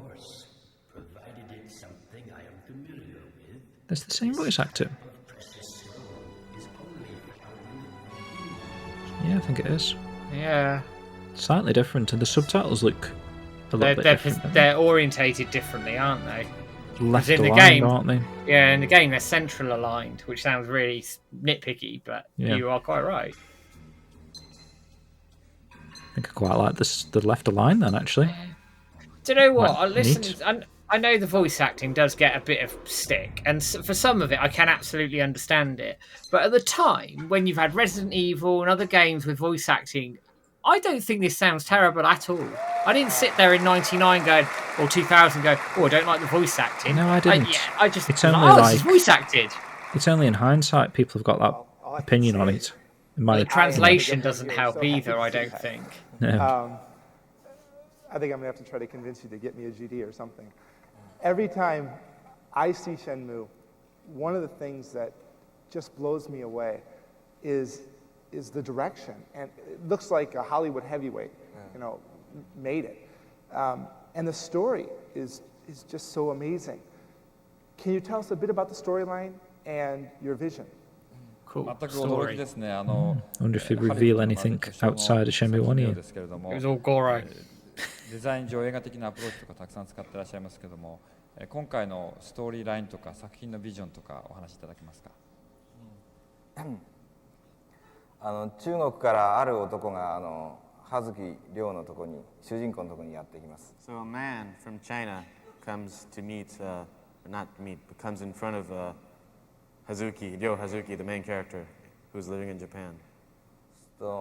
亮が家に帰ると親と戦っています。So one day, when Ryo comes home, he sees that man fighting with his father. そこで親が殺されるところを見てしまいます。And right in front of Ryo's eyes, his father gets murdered. なぜ親が殺されたのかと、その相手を追いかけて中国に渡っていくっていうストーリーです。And so the whole story is Ryo pursuing to solve the mystery behind his father's death, and which eventually goes over to China. 残念ながらその中国はシェンムー2からになっちゃいますね。大きなストーリーだから。And so since it's a long story, in Shenmue 1, it'll only take place in Japan, and from Shenmue 2, the story will take over to China. Which I always found that fascinating because the amount of Shenmue 2 material that was shown in the previews, like magazines. でのまた壮大なストーリーはもうシェンムー2からになるんですけども。So the vast story will begin in Shenmue 2. だけど今日はその大サービスで It does. It really kicks off in 2. シェンムー2の映像もちょっと持ってきました。So as a treat, we brought some footage from Shenmue 2. That's amazing. So let's take a look. Back in 2000. I suppose, like you say, they had already been showing bits and bobs, but...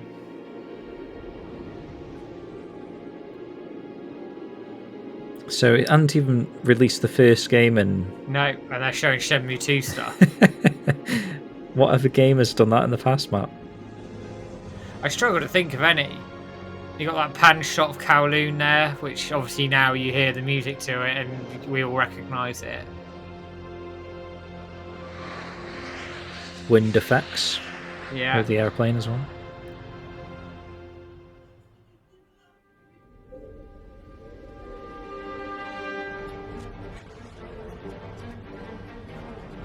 Early shoeing. Yeah, very early. Bit of Donu. The rooftop, which looks smaller. There was someone in red on that's standing on the rooftop then as well. I don't know who that was. I wasn't sure. I didn't catch it. That looked like a Shenmue 1 shot then. It did, didn't it? I wonder if some of this is like in like game jam betas and things like that. Yeah. Oh, that's that like Wong bit. running from the temple. Mammo temple bit. Which See, was in the anime. This is old school Wanchai. Mm. So that shot of the harbour possibly was the old Wanchai. Or Aberdeen, rather. Yeah. But they've already like designed this far ahead.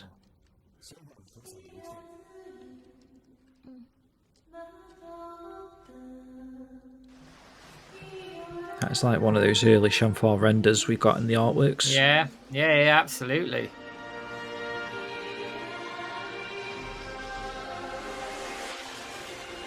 And this is Shenmue 1 stuff.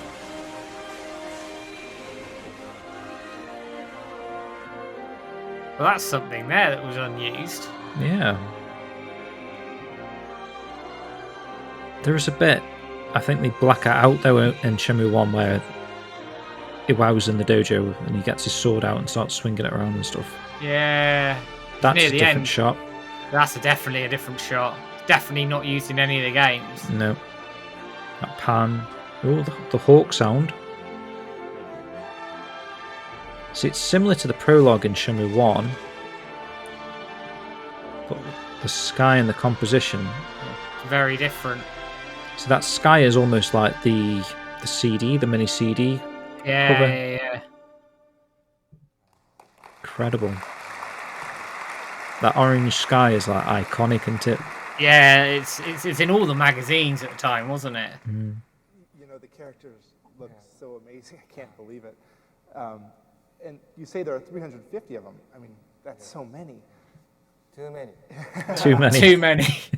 How did you create them? How did you go about really making them so real? びっくりですね、こんだけ。でもこれだけリアルで深みのあるものを一体どのように達成されてるんですか。先ほども説明があった通り、最初はメインキャラクターだけ石膏像を作って。As we mentioned before, the main characters, sculptures were made of the main characters at the very beginning. Yeah, so the bus. 3D スキャンをするんですよ。And then we 3D scanned the sculptures. それをやっちゃうと顔だけでこの表面だけで5万ポリゴン以上になっちゃうんです。But then that would end up having a 50,000 poly face. でちょっと多すぎるからそれを少しずつ削らないといけない。And then we would need to reduce the polygons. Wow, okay. Which PlayStation じゃないからね。No, we're not making games for PlayStation 2. じゃない。Never joke there. Wow, they actually got it running on PlayStation 2. 次にLittle did we know at the time. Did he say PlayStation 1 or 2 then? 2. In 2000, yeah. それでフェイシャルアニメーションをつけていきますね。 And then we apply facial animation onto the models. それでマウスを口を合わせていきますね。マウスクリップっていう技術、新しい技術です。We have in Shenmue we have a new technology called the mouth clip, which is a technology where we can have the models automatically synchronize the voice. Wow, okay. ドリームキャストを持ってきたのでちょっとやってみましょう。 So we have a Dreamcast with us. We would like to do a demo. ドリームキャスト1。 So we have Dreamcast 1 on the screen. Oh, so it's the passport models. Yeah. ちょっと綺麗な女性からやってみましょう。 Okay, so let's start out with this this beautiful lady. They hadn't said a name then. Well, I don't know if it said in the kanji characters, but ちょっと待ってください。 beautiful lady Please wait. is Shenmue.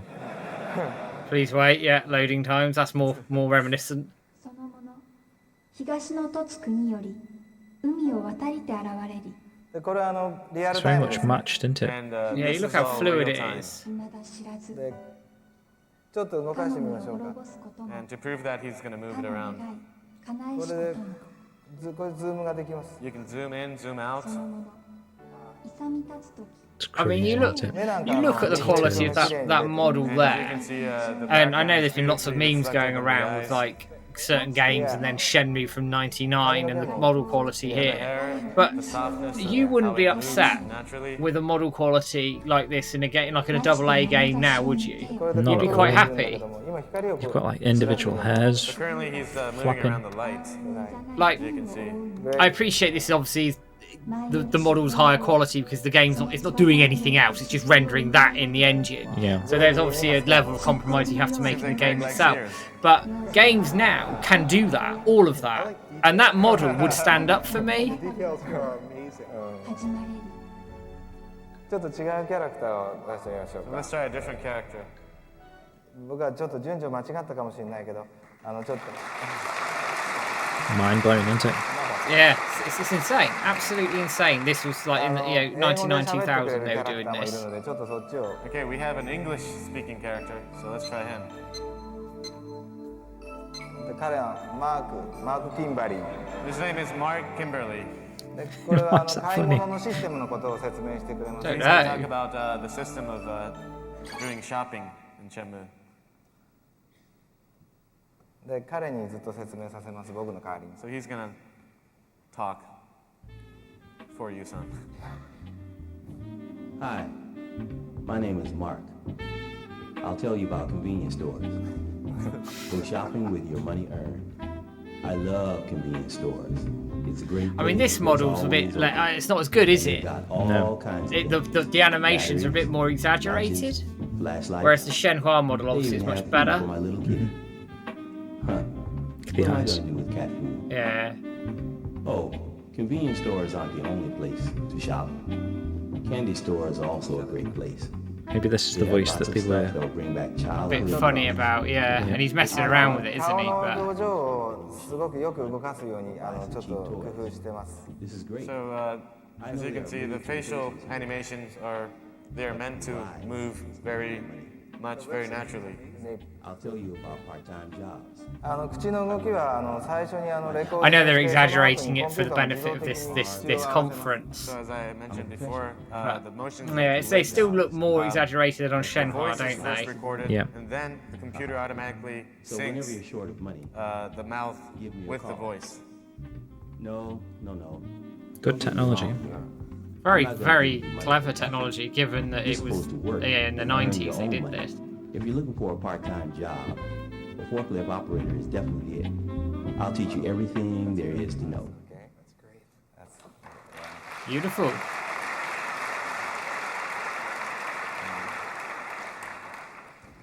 Right, let's put a pause on the GDC talk for a moment, Matt, and have a little bit of a music break. It's a really short one before we dive into the next one.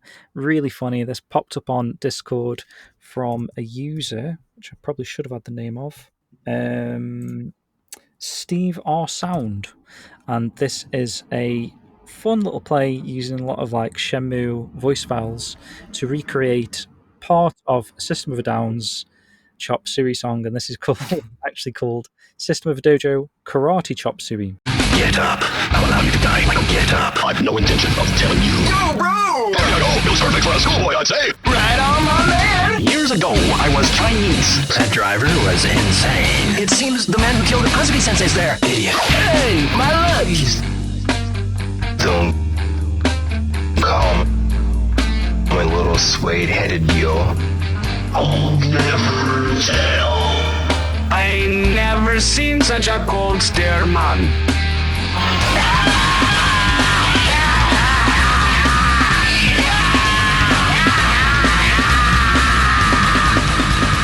Get up. Welcome back. That was System of a Dojo Karate Chop Suey by Steve R. Sound. Brilliant. It's fun. Really fun piece, that. Let's dive into the second half of the GDC talk now. Let's do it. So Yusan, Shenmue is such a play, huge by the way. game. Yeah, I heard the slap of the space bar. Could you take us maybe through parts of the game? やはり実際のプレーをぜひ見せてください。じゃあち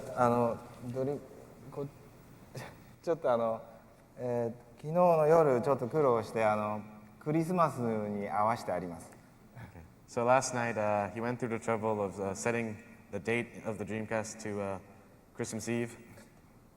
でそこでちょっとプレゼンしてみましょう。 So he would like to go in and make a demo. Could we have Dreamcast too? Okay.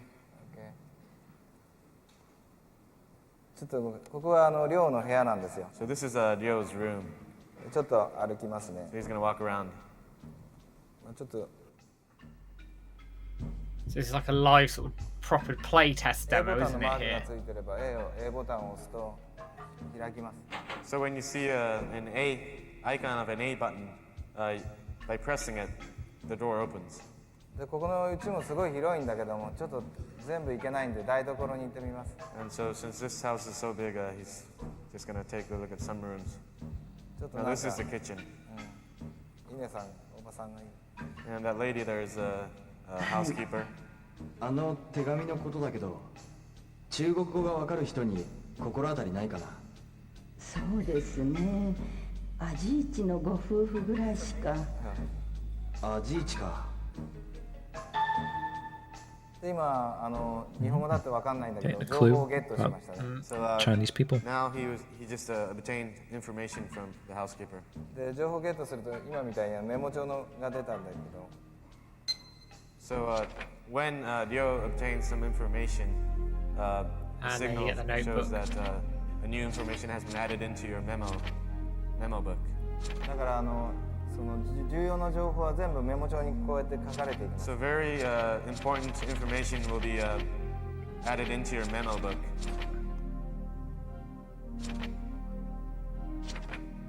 最初のページに彼女の電話番号とか書いてあります。And on the very first page, you have phone numbers of the girl, the heroine of the game. で電話すればちゃんと And you can make phone calls and actually speak to her. でいろんな引き出しが開けられます。And you can open drawers. ちょっとここは台所なので何が入ってるかな。 So since this is a kitchen, you see what you see in a kitchen. I love how they just use photographs. Some of them. コンビニで何か買ってここに入れることもできる。 Back in the day when like you played this game for the first time, this was like insane. Yeah. He says you can buy stuff from the convenience store and store it in the fridge. Not necessarily true, but I was about to say I've never done that. If you have, I've never tried it. I wonder if you can buy milk and put it in there. Yeah. Very small.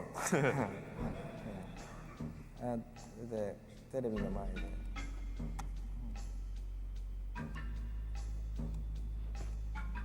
Is he trying to shut the door? Turn the light on? テレビの引き出しを User area. Open the TV rack. Hey, everyone like that. これ変なとこ行っちゃったな。これはあれこれはね、上に行っちゃう。これをHe's gone too far. 買ってからの楽しみですね。これをどうやって使うかですね。 Okay, so you gotta get Shenmue to find out what you can do with this Saturn.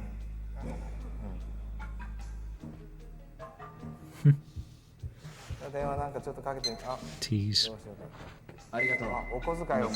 Money. Yeah, that was his allowance he got from his father. Father. Fast travel. He's gonna go outside Yep. of the house. Dobuita.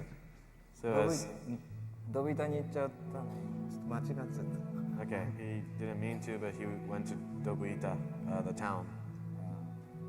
He didn't mean to.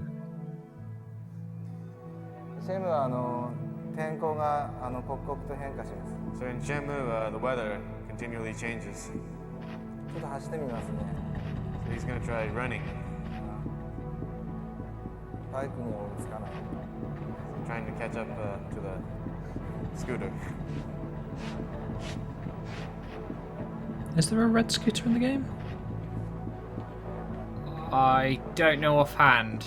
I could be thinking wrong. I don't know. And so at night, you'll see many neon signs. There are many bars around here.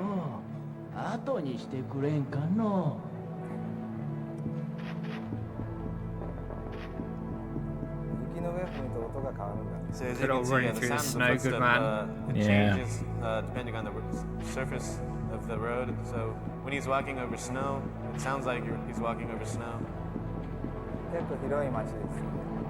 This is a... I love that. There's something Best very sounding. strangely satisfying with that. Yeah, best snow sounding game in it. It's iconic for me. So that's a convenience store.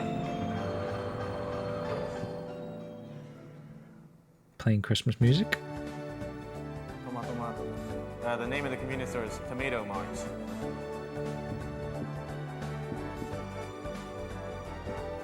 Buy stuff.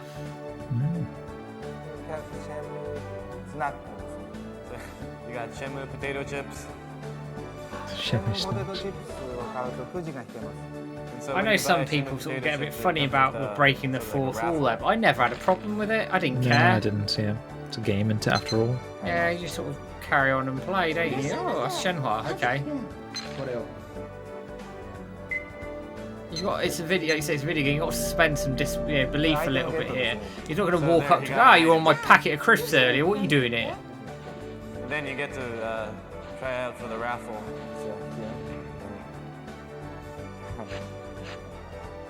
I'd buy a Shenmue line of crisps. Yeah, I would. せっかく買ってくれたのに。 Hatsure.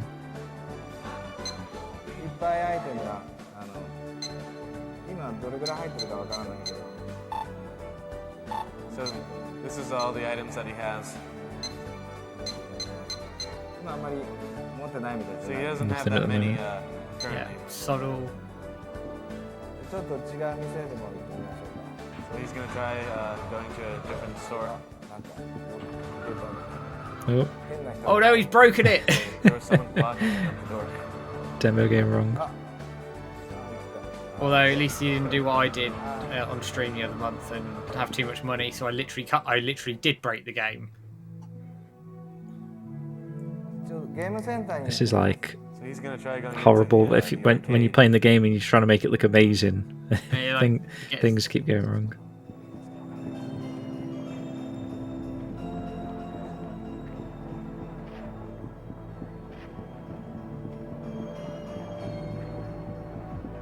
Oh, there's Tom.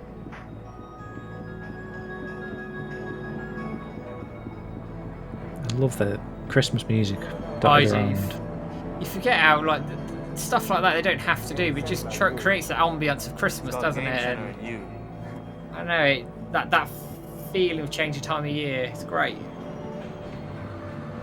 As they get into the arcade, I think. It's got some good snow going on there. Yeah.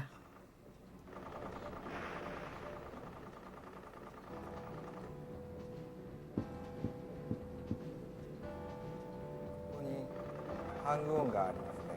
Okay, there's Hang On. で、ダーツ。 And you have darts. なんか古いゲームです。こっちに You have old games, classics. スペースハリアー。Oh, and there's Space Harrier. Space Harrier 1回100円 That's like my all-time favorite. Oh, this was mind-blowing back in the day, wasn't it? Oh, look, you can play Space Harrier. Yeah. In the game I'm playing. Game within a game. Again, maybe the first instance of that. I don't know. A game within a game. Possibly. I'd have to. I don't know. My research is very hazy on that, but it's certainly been the conversation. I mean, Yakuza do this now, don't they? I mean, they're applauding it as though it's like amazing.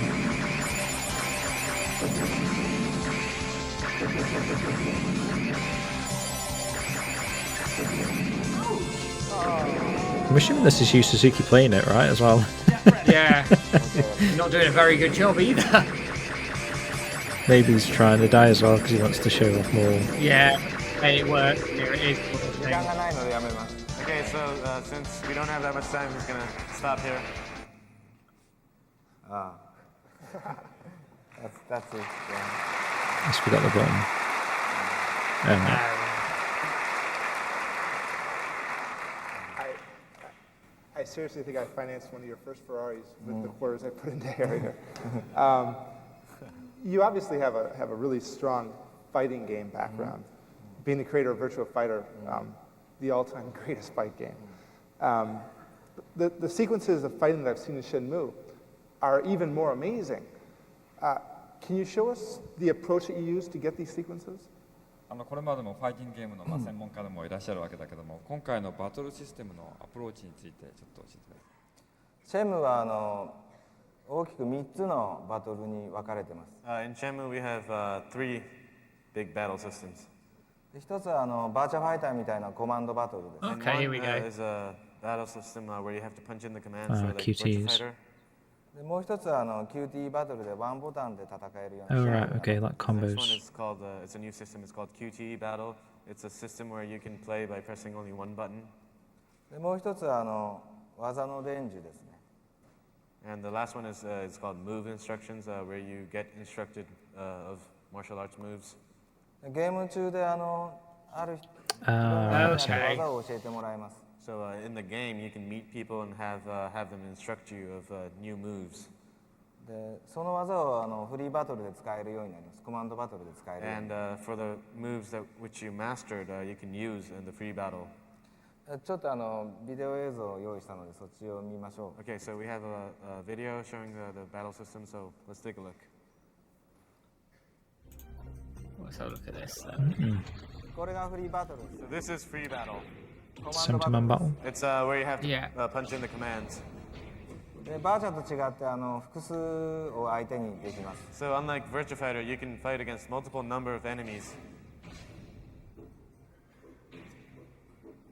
Quite dark. Yeah, he's at low health there as well. すごい簡単に作ってある。 It's made to be very simple. これが QTE バト Now ル。 this is called a QTE battle.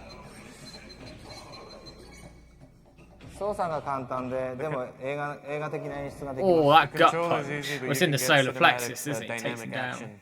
And then the metal bars. It feels more impactful with double blow, doesn't it, when he does that? He does, yeah. And, He goes this is, flying, the doesn't he? instructions Absolutely with the murders Soul Man it. So here. that is another instance. We were talking about that the other day, weren't we? Of a move changing a cutscene or something. Yeah, we were saying like obviously double blow, it changes that cutscene. Machine gun fist, if you fight Master Bayou, it will use that if you have it. これは技をもう Just a neat sort of And way this of, year, he has mastered a move. you know, mixing things up a bit with the moves, I guess. So these are the 3 battle systems.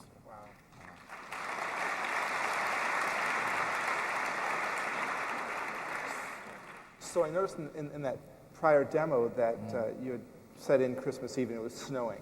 And I'd read about something called magic weather, but I haven't seen it. Can you kind of discuss what it is and maybe show us a bit of it?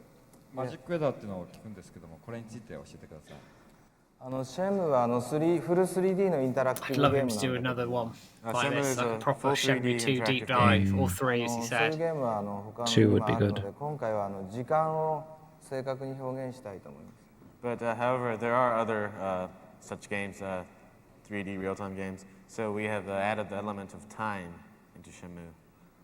で時間が変わると天気も変わるので Is he younger or older than us at the moment, T-Mac? You Suzuki. So as time changes, naturally the weather changes also. So I by, think he's adding probably the older than element us, of but time, not hugely older. we had no choice but to change the weather in the game. It's just mad, really, isn't it? Like what he's accomplished at our It's age. insane, isn't it? My accomplishment was waking up and having breakfast. Of the magic weather and time control. Let's take a look. You got a little girl now, mate. True. She throws breakfast up. I love this. So this is spring. In like, spring, I love you this see one. cherry blossoms. And the music. Yeah. Yes.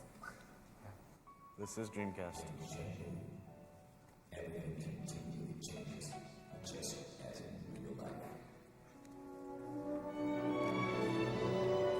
See, Greg Thomas is pretty surprised, he just said, is this Dreamcast, because obviously he's working on games for the Dreamcast, and he's probably looking at this being like, how are you pulling getting this off? out of it? Mm.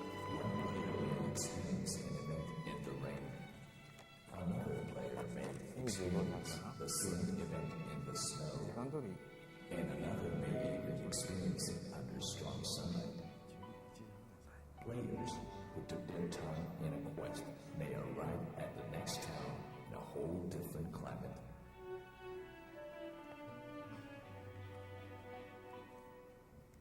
This new system, which enabled the high level of freedom and reality, is magic weather. The change of time and the change of weather, which comes with Ken, its express. at the time, this was ridiculous.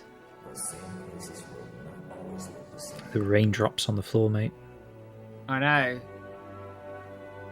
That level of detail there. The colour changes with the weather, the feeling of that sort of that dampness. The snow is not many games capture that even now. I think it's just the level of immersion in the first game. It completely adds that level. So lucky to be able to ask you questions. Absolutely. I wanted to make sure that any of the members of the audience who wanted to ask questions, if you would kind of pass your question. Oh, here we go, audience Q&A. Q&A stuff. Someone can pick them up, I believe. Okay, let me ask a couple more. How long we got left? Okay, so there's still like 10 minutes. Let's talk more about the future. How do you see games evolving in the future, and how do you see the creative process changing? Well, this be 将来 interesting. のゲームっていうのはどういう展開になっていくのか、そのクリエイティブプロセスというものがどういうふうになっているのか話していただけますか。ネットワークがすごい大事になってくると思います。Network will be more and more important.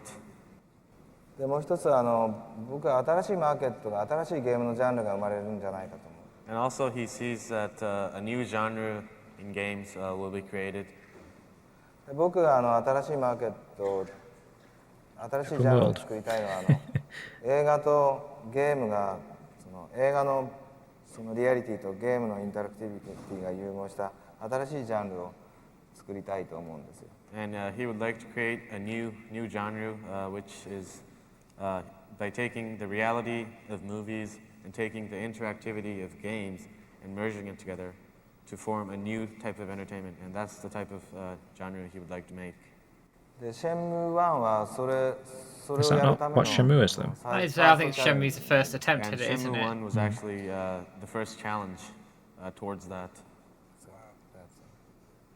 Oh, So I right. watched all your creations for many years, and like I said, all of them are my personal favorites.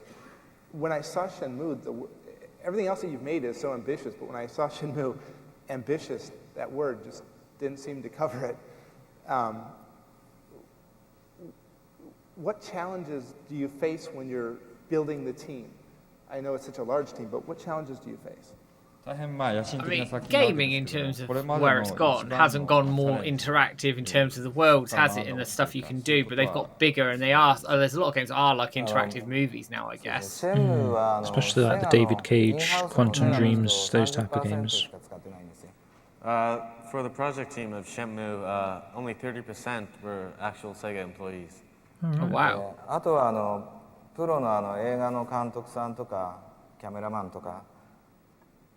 And others were people from other industries, such as movie directors or cameraman, シナリオライターとか scenario writers, プロの建築家とか professional architects.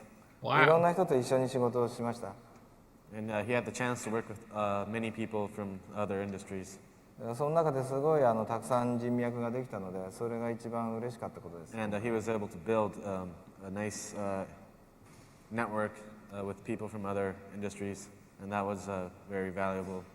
This is what we're on about, the screenwriters and all of this Steven stuff. Spielberg. 人が多くなればなるほどすごい大変だっていうのは。And he learned that the difficulty of managing a team is proportionate to the size. That's true. True. Wow.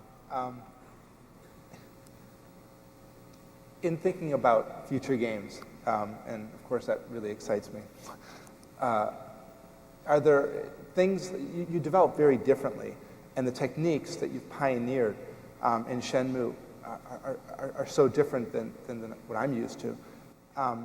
Could these techniques be applied to any other genre? まあ今回のゲーム作りのアプローチ、これは他にも何か応用できるんでしょうか。シェムは建築とかプレゼンテーションにこの技術を使うとすごい有効じゃないかと思う。He feels that the technology behind Shenmue, when used for like architecture or for presentation purposes, it'll be very effective. あとゲームでも僕はずっとアーケードゲーム作ってきたけども、アーケードゲームにもこの技術が適用できると思う。And he sees that this technology can also be applied to arcade games, which he has been making. I wonder if he's thinking of like the soft image software. Yeah, sort of reusing everything they've learned in other games, which was the intention. And for the arcade game, the very recent title he released was a Ferrari game, F355 Challenge. で、そのゲームを作るときにストーリー仕立ての So this had been released in the arcades at this point? Yeah, I think so.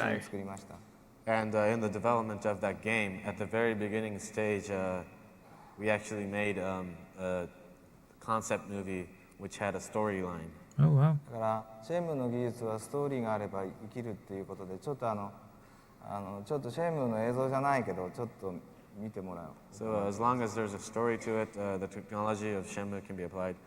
And so we would like to take a look at the footage. ちょっとボリュームを高くして。And could we have the volume a little bit higher?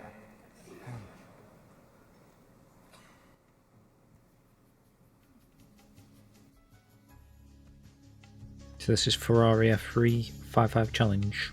Yeah, good game. Good game. Sort of a bit of a sleeper hit, I think.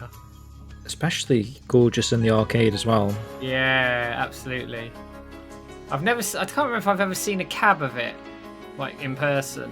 I'm pretty sure I played on one at Sega World back in the day. I may have done, but I don't remember it. I've got it for the Dreamcast. Yeah.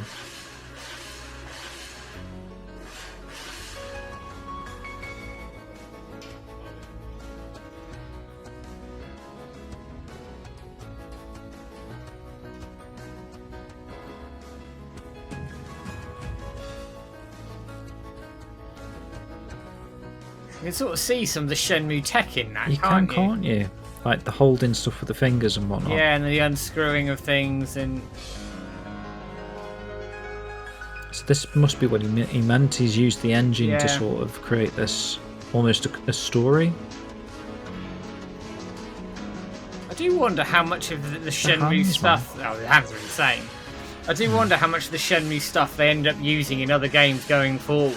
And again, sort of making my point, Sega may have lost money on Shenmue, but they made money on everything else because of Shenmue. Yeah. Well, you've got an instance of it here, right? Yeah. So this is another game that's been using the technology or the engine and whatever, and some of that expense has gone into designing this and whatever this sold, and especially in the arcades, whatever that's made in the arcades as well should really be a factor, I think.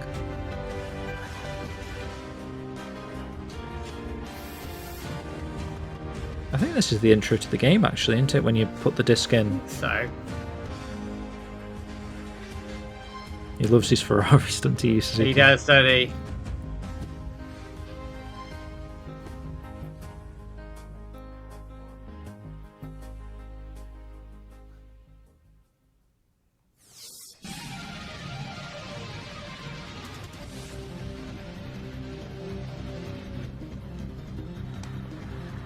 graphically at the time, this is really impressive.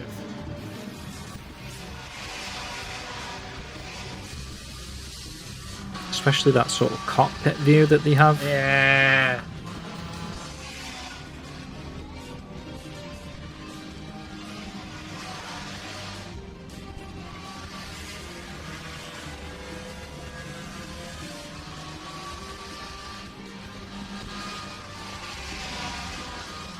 I mean, you think of the difference between virtual racing.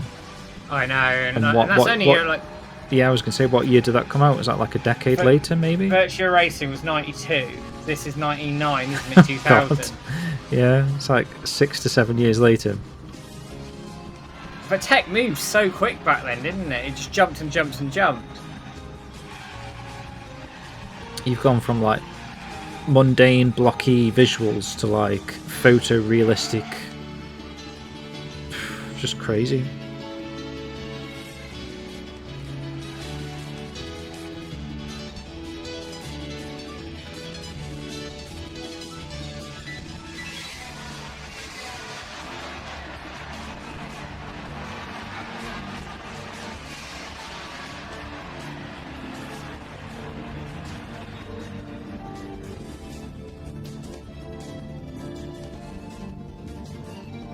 Yeah, one of those racing games that's very, I think, missed. Yeah. Like, underrated.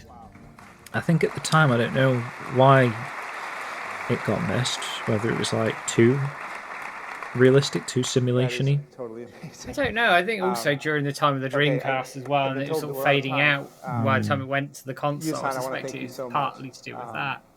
I'm so honored to have been a part of this, and like I said, your creations are just amazing. Thank you so much for being here. Nice. It was a decent job, actually, Greg Thomas, to me. He did a really good job. Let's get him on the show.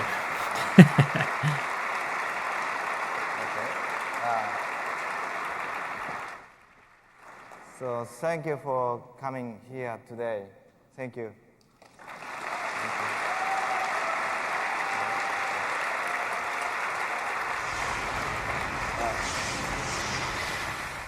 It's good. And we got a trailer. I like Closing Shenmue trailer.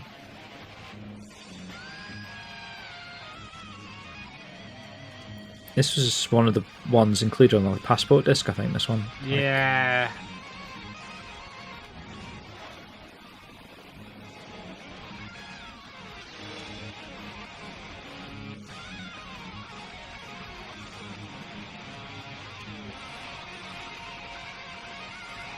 Cool trailer. It's a great trailer.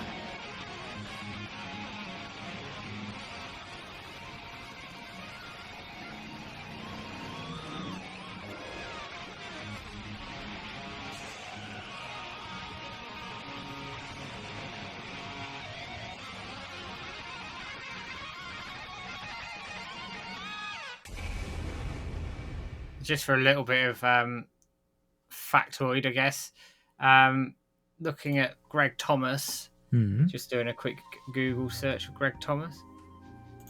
Oh, that's Hotel Niawu. It was also a place where the sun doesn't set, I think, or something like that. A place where the sun sets, version 2. Osamu Murata wrote that. Yeah. Back in the So day. Greg Thomas, just for a bit of, I guess, fun and games, founded Visual Concepts apparently in 1988, is currently the president with 350 employees as of 2018. Is now owned by 2K. He is the president, so he's pretty damn high Bloody up. hell. So he's gone from being the new kid at the block at Sega to the president of 2K. So he's president of Visual Concepts under 2K. Right. So he's got like his own division within 2K that he runs, which is insane. That is insane. So how old would that make him then? Now, like, if he was a newbie. I don't know. He founded Visual Concepts in 1988. Oh, right. So he's... Because he looked quite young in that footage, but I guess so did Yu Suzuki, so... Yeah. Very interesting. Yeah, that was awesome, I think. It's a good one. It's obviously feels more like an advertisement for the game rather than say like the GDC conference Suzuki did in 2014, where he's like actually breaking stuff down more onto like, yeah, you know, the concept of the storyline. And I suppose in this one they did actually show like some of the motion capture and some of the behind the scenes work, but the majority of it was because it was such a fresh new game at the time. They were just sort of showing it off more so than, I guess it goes back to what GDC was outlining and on their website. That's like it's meant to inspire other developers. So people are seeing this for the first time, and like Greg Thomas is there, wowed himself. He's like, you know, how is this running on a Dreamcast? And the fact that it is like the inspiration behind these other game developers then trying to get the most out of their game on the Dreamcast. And in a sense, things like that can only help. So again, I know perhaps not so much as like heavily implied, but what we were saying about them reusing the Shenmue engine in other games, just the fact of how good Shenmue looked in itself I know, is like making other games better. So that's a sort of like a side sort of caveat that all the expense that went into making Shenmue look amazing may have helped other games look a little bit better as well, potentially. And as I say, this I know Shenmue lost money, and I get that, and I understand that, and there's the whole business case around it, and everything else, right? But what Sega learned from it, what they would have taken those lessons from Shenmue, but also the technologies that were developed, the things that they pioneered as part of the Shenmue development, the things that they still use even today. Like, I will say it again in my head, and this might be the rose-tinted glasses kicking in a little bit here, but Shenmue lost money, but the amount of stuff they learned and the amount of things they developed and have used in subsequent games going forward, it's paid for it. It's paid for itself. Like, it really has. Like, and the thing is as well, if you talk about inspiring people, that actually, you know, back then, that would have been like a rocket up some young developer's ass, wouldn't it? Back in the day, to go, oh, for sure, my god, like this is where games are going. That excitement around it. But then you look at the game developers of these days, who are probably growing up as young developers back in the 2000s, who are probably in quite high up positions now. You look at CD Projekt Red; they recognise Shenmue Yu Suzuki big time. David Cage obviously is a fan of Yu Suzuki and what he was doing at the time. There's plenty of people out there, current developers, who have come up through the ranks when Suzuki was at its height and have taken something from Shenmue or him or somewhere along those lines. That I think when you look at that GDC stuff, I think you just look at how technologically advanced Shenmue was at the time, how mind-blowing it was at the time. And I think a point of Suzuki, I said at the start, he was a megastar. He was the icon at Sega. He was the man. He was the pioneer for everything at Sega. And you could see it in the way that Greg Thomas was talking to him. You could see it in the way the crowd were reacting to the things that were being shown. You could see it in their reactions to him, sort of outside of things as well. There'd be crowds of people hunting down to want to talk to Yu Suzuki. So it's sad in some aspects, but maybe he likes a quiet life. I don't know. I don't want to speak for him. But it's sad in some aspects that level of respect and superstardom has disappeared over time because of the fall from grace from Sega, from the way they did they needed someone to blame for all the cock-ups they'd made over the period of 10 to 15 years. And they shoehorned it to Yu Suzuki, a lot of it. Mothballed him and sort of sent him on his merry way. And that's really sad, because actually he did so much for that company, so much for gaming, that sort of mothballing him in that traditional Japanese sense of we need to pin it on somebody, so we'll pin it on somebody, and we found someone to pin it onto. I don't know. It smacks a little bit of disrespect, but I mean, we are where we are with it. But gaming needs to do a better job with its history. It really does, because people like Suzuki aren't going to be around forever. It's a fact, and they need to be respected for what they brought to the industry, because the industry would not have moved forward at the pace that it did at the time that it was without people like him.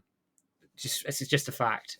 Completely agree. And thinking back to a point you made, I think it was the last show, Matt, where you were saying like you heard the rumor that GTA 3 saw Shenmue and was like, we're going to have to improve the game almost, aren't we, to sort of keep up with the technological advancements that they've just seen from Shenmue. And you can kind of see that in there, like how people are reacting to that. Again, like Greg Thomas saying, "Is this actually running on a Dreamcast?" So you can think that these other games being worked on simultaneously to the launch of Shenmue here. Yeah, and they're having to book their ideas up a little bit, aren't they? And if that is true, then potentially this GTA 4, 5, now 6 coming out soon also has Shenmue to thank for like the improvements to what they were able to achieve with GTA 3 that made that such a successful hit. Every generation of games, every console generation will have defining titles in it. Absolutely does. You look at the 16-bit era, you think of Sonic as a Sega fan as a defining game.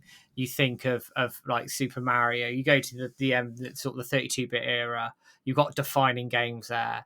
You had your Ridge Racer on PlayStation. That was massively defining in terms of the arcade experience that it brought from home. When you compare it, I like Daytona, don't get me wrong, but the comparative between Daytona USA on the Saturn to what Ridge Racer was doing, bringing that arcade experience home, was insane. Virtua Fighter was another one in that era, iconic, groundbreaking, mental what they did. Mario 64, the first sort of 3D platformer, you can argue doesn't happen without Virtua Fighter showing you can do it with 3D and all the rest of it. Then you go into the Dreamcast, PlayStation 2 era. Shenmue is absolutely one of those iconic titles, with like Metal Gear Solid 2 as another one that jumps out at me immediately from the PlayStation 2 sort of era. And then you go into your 360s and things like that. And the iconic games get less and less, I think, as time goes on, because I think technology, the way it progresses, doesn't move maybe forward as fast anymore. Or if it does, the changes are more incremental rather than the massive jumps we were getting back then. So it's just mad. Well, I think we grew up in a brilliant time for gaming. It was bonkers. I do think GTA 6 is going to be that title, though. The generation defining title, GTA 6 for the PS5 generation, that will be defining, because I think it's going to be doing things that as a whole package games haven't been able to do or haven't done for a long time. But you go all the way back, you wind it all the way back to little 1998, 1999, and you can see where the roots are. It's like a butterfly effect, isn't it? It's this one little moment in gaming history has like affected the grand scheme of things, everything. Yeah, and like you say, GTA 6, it's got the hype behind it, it's got the drive, it's got the audience. So they kind of need to do something different, don't they? Otherwise, it's just going to be another GTA 5 reskinned with better graphics or whatever. So they're going to have to bring something new to the table, and I'm sure they will, because that's kind of what Rockstar do, isn't it, with their titles. They do try and always push the boundaries. They push the boundaries, they push the boat out, and I do think it's going to be one of those sort of defining titles going forward. But then gaming's got a big question to ask itself, sort of, hasn't it, in terms of production values of games? Because GTA 6 is going to be the most expensive game of all time. It's over $1 billion has been spent on this game, which when you compare it to Shenmue, $70 million, that sounds like a pocket change now, doesn't it? drop in the ocean, isn't it, really, for want of a better expression. But gaming's got a big question to ask, because those sorts of development cycles aren't sustainable for most studios. They can't sustain a 10-year development cycle at $1 billion because they don't have the staff, they don't have the capital to do it. So these AAA studios are then either going to have to look at how they go and do that. Do they then go and reduce the development cycles but make games more detailed, more integrated in those sense of the words? Or do they go down like a less sort of outlay route, like a $50 million game or something like that, but really nail that and then generate profit and sales that way? Because game costs are going up, the purchase end of it, the prices are going up, the hardware is skyrocketing at the moment. So gaming is becoming harder and harder to get into from a financial standpoint. So the industry's got to think very carefully of how it moves forward now, because it hasn't grown properly for years. And what Shenmue has inspired, that big AAA stuff, has almost spiraled out of control to a point where I don't think it's sustainable anymore. So there's good and bad with everything. And like Shenmue, it's not the perfect game in the world, don't get me wrong. There's plenty of things that people criticize about it, the dub being one of them, although looking back at that, I think maybe we're being a bit too harsh at it at the time. But you can't fault what it did. You can't fault what it brought to the table and the lessons it brought, good and bad, for gaming going forward. And that's why it is the most influential video game of all time. And will forever be known as, well, from us anyway. But yeah, you're right, man. I mean, innovation-wise, we haven't really had a great deal. We've had like VR, AR, Yeah. these upcoming things. I guess when you look at what those Apple goggles are called, or whatever they're trying to do again with the bringing out Google Lens, aren't they? I heard recently. Yeah, they're That trying all that technology sort of that stuff. sort of got canned, even though it relatively looked like it was getting to the point of release almost at one point. I think I don't even know if people were able to pre-order those Google lenses at one point. I don't know. I can't remember, but they're definitely re-bringing them out now, which is quite exciting, I guess, because if you look at those Apple Vision things, they're massive, aren't they? They look like scuba diver gear. Yeah, they do. Just insane. So if you could just pop on a pair of glasses, I think more people are probably going to be more willing to do that. Obviously, price is a factor. Like those Apple Vision things are crazy expensive, aren't they? So insane money. But like the point you make about VR is a valid one, isn't it? If you want sort of immersion, innovation, VR's done a lot of that recently in the steps it's made forward. Obviously, VR in some circles, people get all upset about VR, and I can't quite understand why. It's just another way to enjoy video games. But the way VR's moved on probably in the last 10 years, I think has seen massive jumps in the quality of it, massive jumps in the games that you can play and the types of games that you can play. That's where I think the speed of tech is moving forward in those sense of things.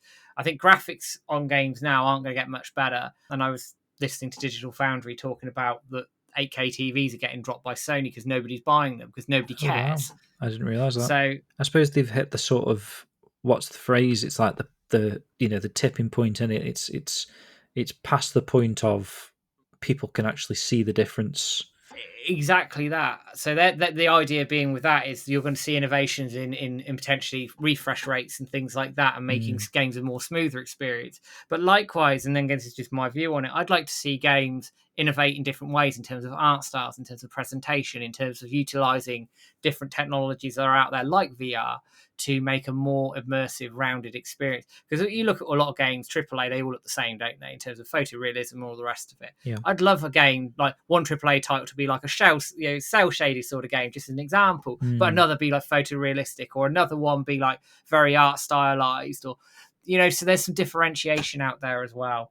And that might sort of spike some interest and the industry moving forward again. But yeah, the influence of everything in Shenmue is crazy. And I think, like I said earlier, we grew up in a great era for gaming where technology just went at 100 mile an hour, and we were there for all of it. It's fantastic, and gaming needs to sort of go, yeah, all right, and recognize it all. Yeah, some insane years of our lives, really, and I'm sure games will continue to innovate. I'm sure someone will find ways to make those innovations. But like you say, just the 90s were just peak gaming. Yeah, and that decade ended with Shenmue, of course, the yes, peak of the gaming. But yeah, we'll leave it there then, guys. So hopefully you've enjoyed us going through GDC 2000 there. It's a bit of a blast from the past. Really enjoyed that. Really enjoyed going through that. I did, actually. There's some interesting footage in there as well, some beta footage thrown in, caught us off guard a little bit. Some of the behind the scenes stuff in better quality than what we'd previously seen with the premiere. It was quite low res. It was nice to see some of those artworks again.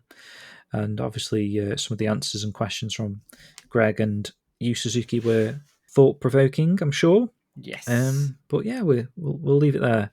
Not quite sure what that leaves us with in the future of the shows for the time being, but I'm sure we'll figure the rest of the season out, Matt. It'll fall into place. We'll work it all out. I'm not too worried about that. It's just like you said at the top of the show, James. It's just a bit of space to allow me to get used to the new way of life and all the rest of it. But I have every intention of doing shows and videos and things as we go. So I might even be back by the time this airs, for all we know. I'm sure you will, Matt. I will. I've got a plan to do a Shenmue 3 music special. I'll fly solo on that and give you a little bit more extra time if needs be. But beyond that, Matt, we'll see what the rest of the year takes us, I suppose. Yeah. Yeah. We're going to close the show tonight with a brand new piece of music from RYOX. This isn't actually a Shenmue piece, but it's got those Shenmue vibes. I mean, RYOX's remixes and songs are always banging. synthwave style, but this is using a lot of like Chinese instruments, and it just has that awesome Shenmue feel. It's from an EP he's just released. It's got 4 tracks. We're going to be playing Fractured Light from this EP, so if this is interesting, if you do enjoy this piece of music at the end, definitely check out RYOX's stash of content that he's created over the years, and his latest EP is no exception. But Matt, if you want to come up with your usual outro spiel. I will, for not quite the final time, but for the final time in a little while. So guys, thank you as always for dropping on the content, everything that we're putting out. James and I appreciate all of it very, very much. Without you guys in the Shenmue community, obviously the push around the tweetathon, everything else doesn't happen. We don't get the notoriety we have. We don't have the BAFTA stuff happen. We don't have any of it. So on the 4th of every month, hashtag Let's Get Shenmue 4, we will be tweeting at 8 a.m. in the morning UK time, 9 a.m. Europe, 3 a.m. in the morning in America Eastern time, midnight Pacific, 4 p.m. in Japan. That's the first mass tweet on the 4th of every month. And then it's in the evening, so 8 p.m. UK, 9 p.m. Europe, 3 p.m. Eastern, midday Pacific, and 4 a.m. in the morning in Japan. That is the evening mass tweets as well on the 4th of every month, the hashtag Let's Get Shenmue 4. You can find Shenmue Dojo on the following. ShenmueDojo.com is our main website. The forums on ShenmueDojo.com/forums. X or Twitter, whatever you want to call it these days, Shenmue_Dojo. Blue Sky, ShenmueDojo.com. You can find us on there. Facebook, Shenmue Dojo. Instagram, Shenmue_Dojo. YouTube, Shenmue Dojo VOD. Twitch, Shenmue Dojo. Believe we're on TikTok, Shenmue Dojo as well. You probably figure out we're everywhere by now. We also have a Discord, which you can drop in as well. The link is in the YouTube description below. And if there's any content you're enjoying, guys, let us know. Give us a like, share, subscribe on all the usual places, and we'll see you soon. Very good, Matt. And I was just thinking, as you were mentioning about the tweetathon there, with this show being like 2 or 3 months away, you never know, mate. It could be redundant. We could have heard a Shenmue 4 announcement. Well, if we have, fuck it. Great. Yeah, we'll leave that in, even if we have. Yeah. And everyone will be like, why are we still tweeting in the morning and evening now? I know. It'd be funny. Oh, well. Funny. All right, guys. Take care, and we'll see you again soon. Take it easy, guys. Have a good one. Cheers.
Ah, look at the time.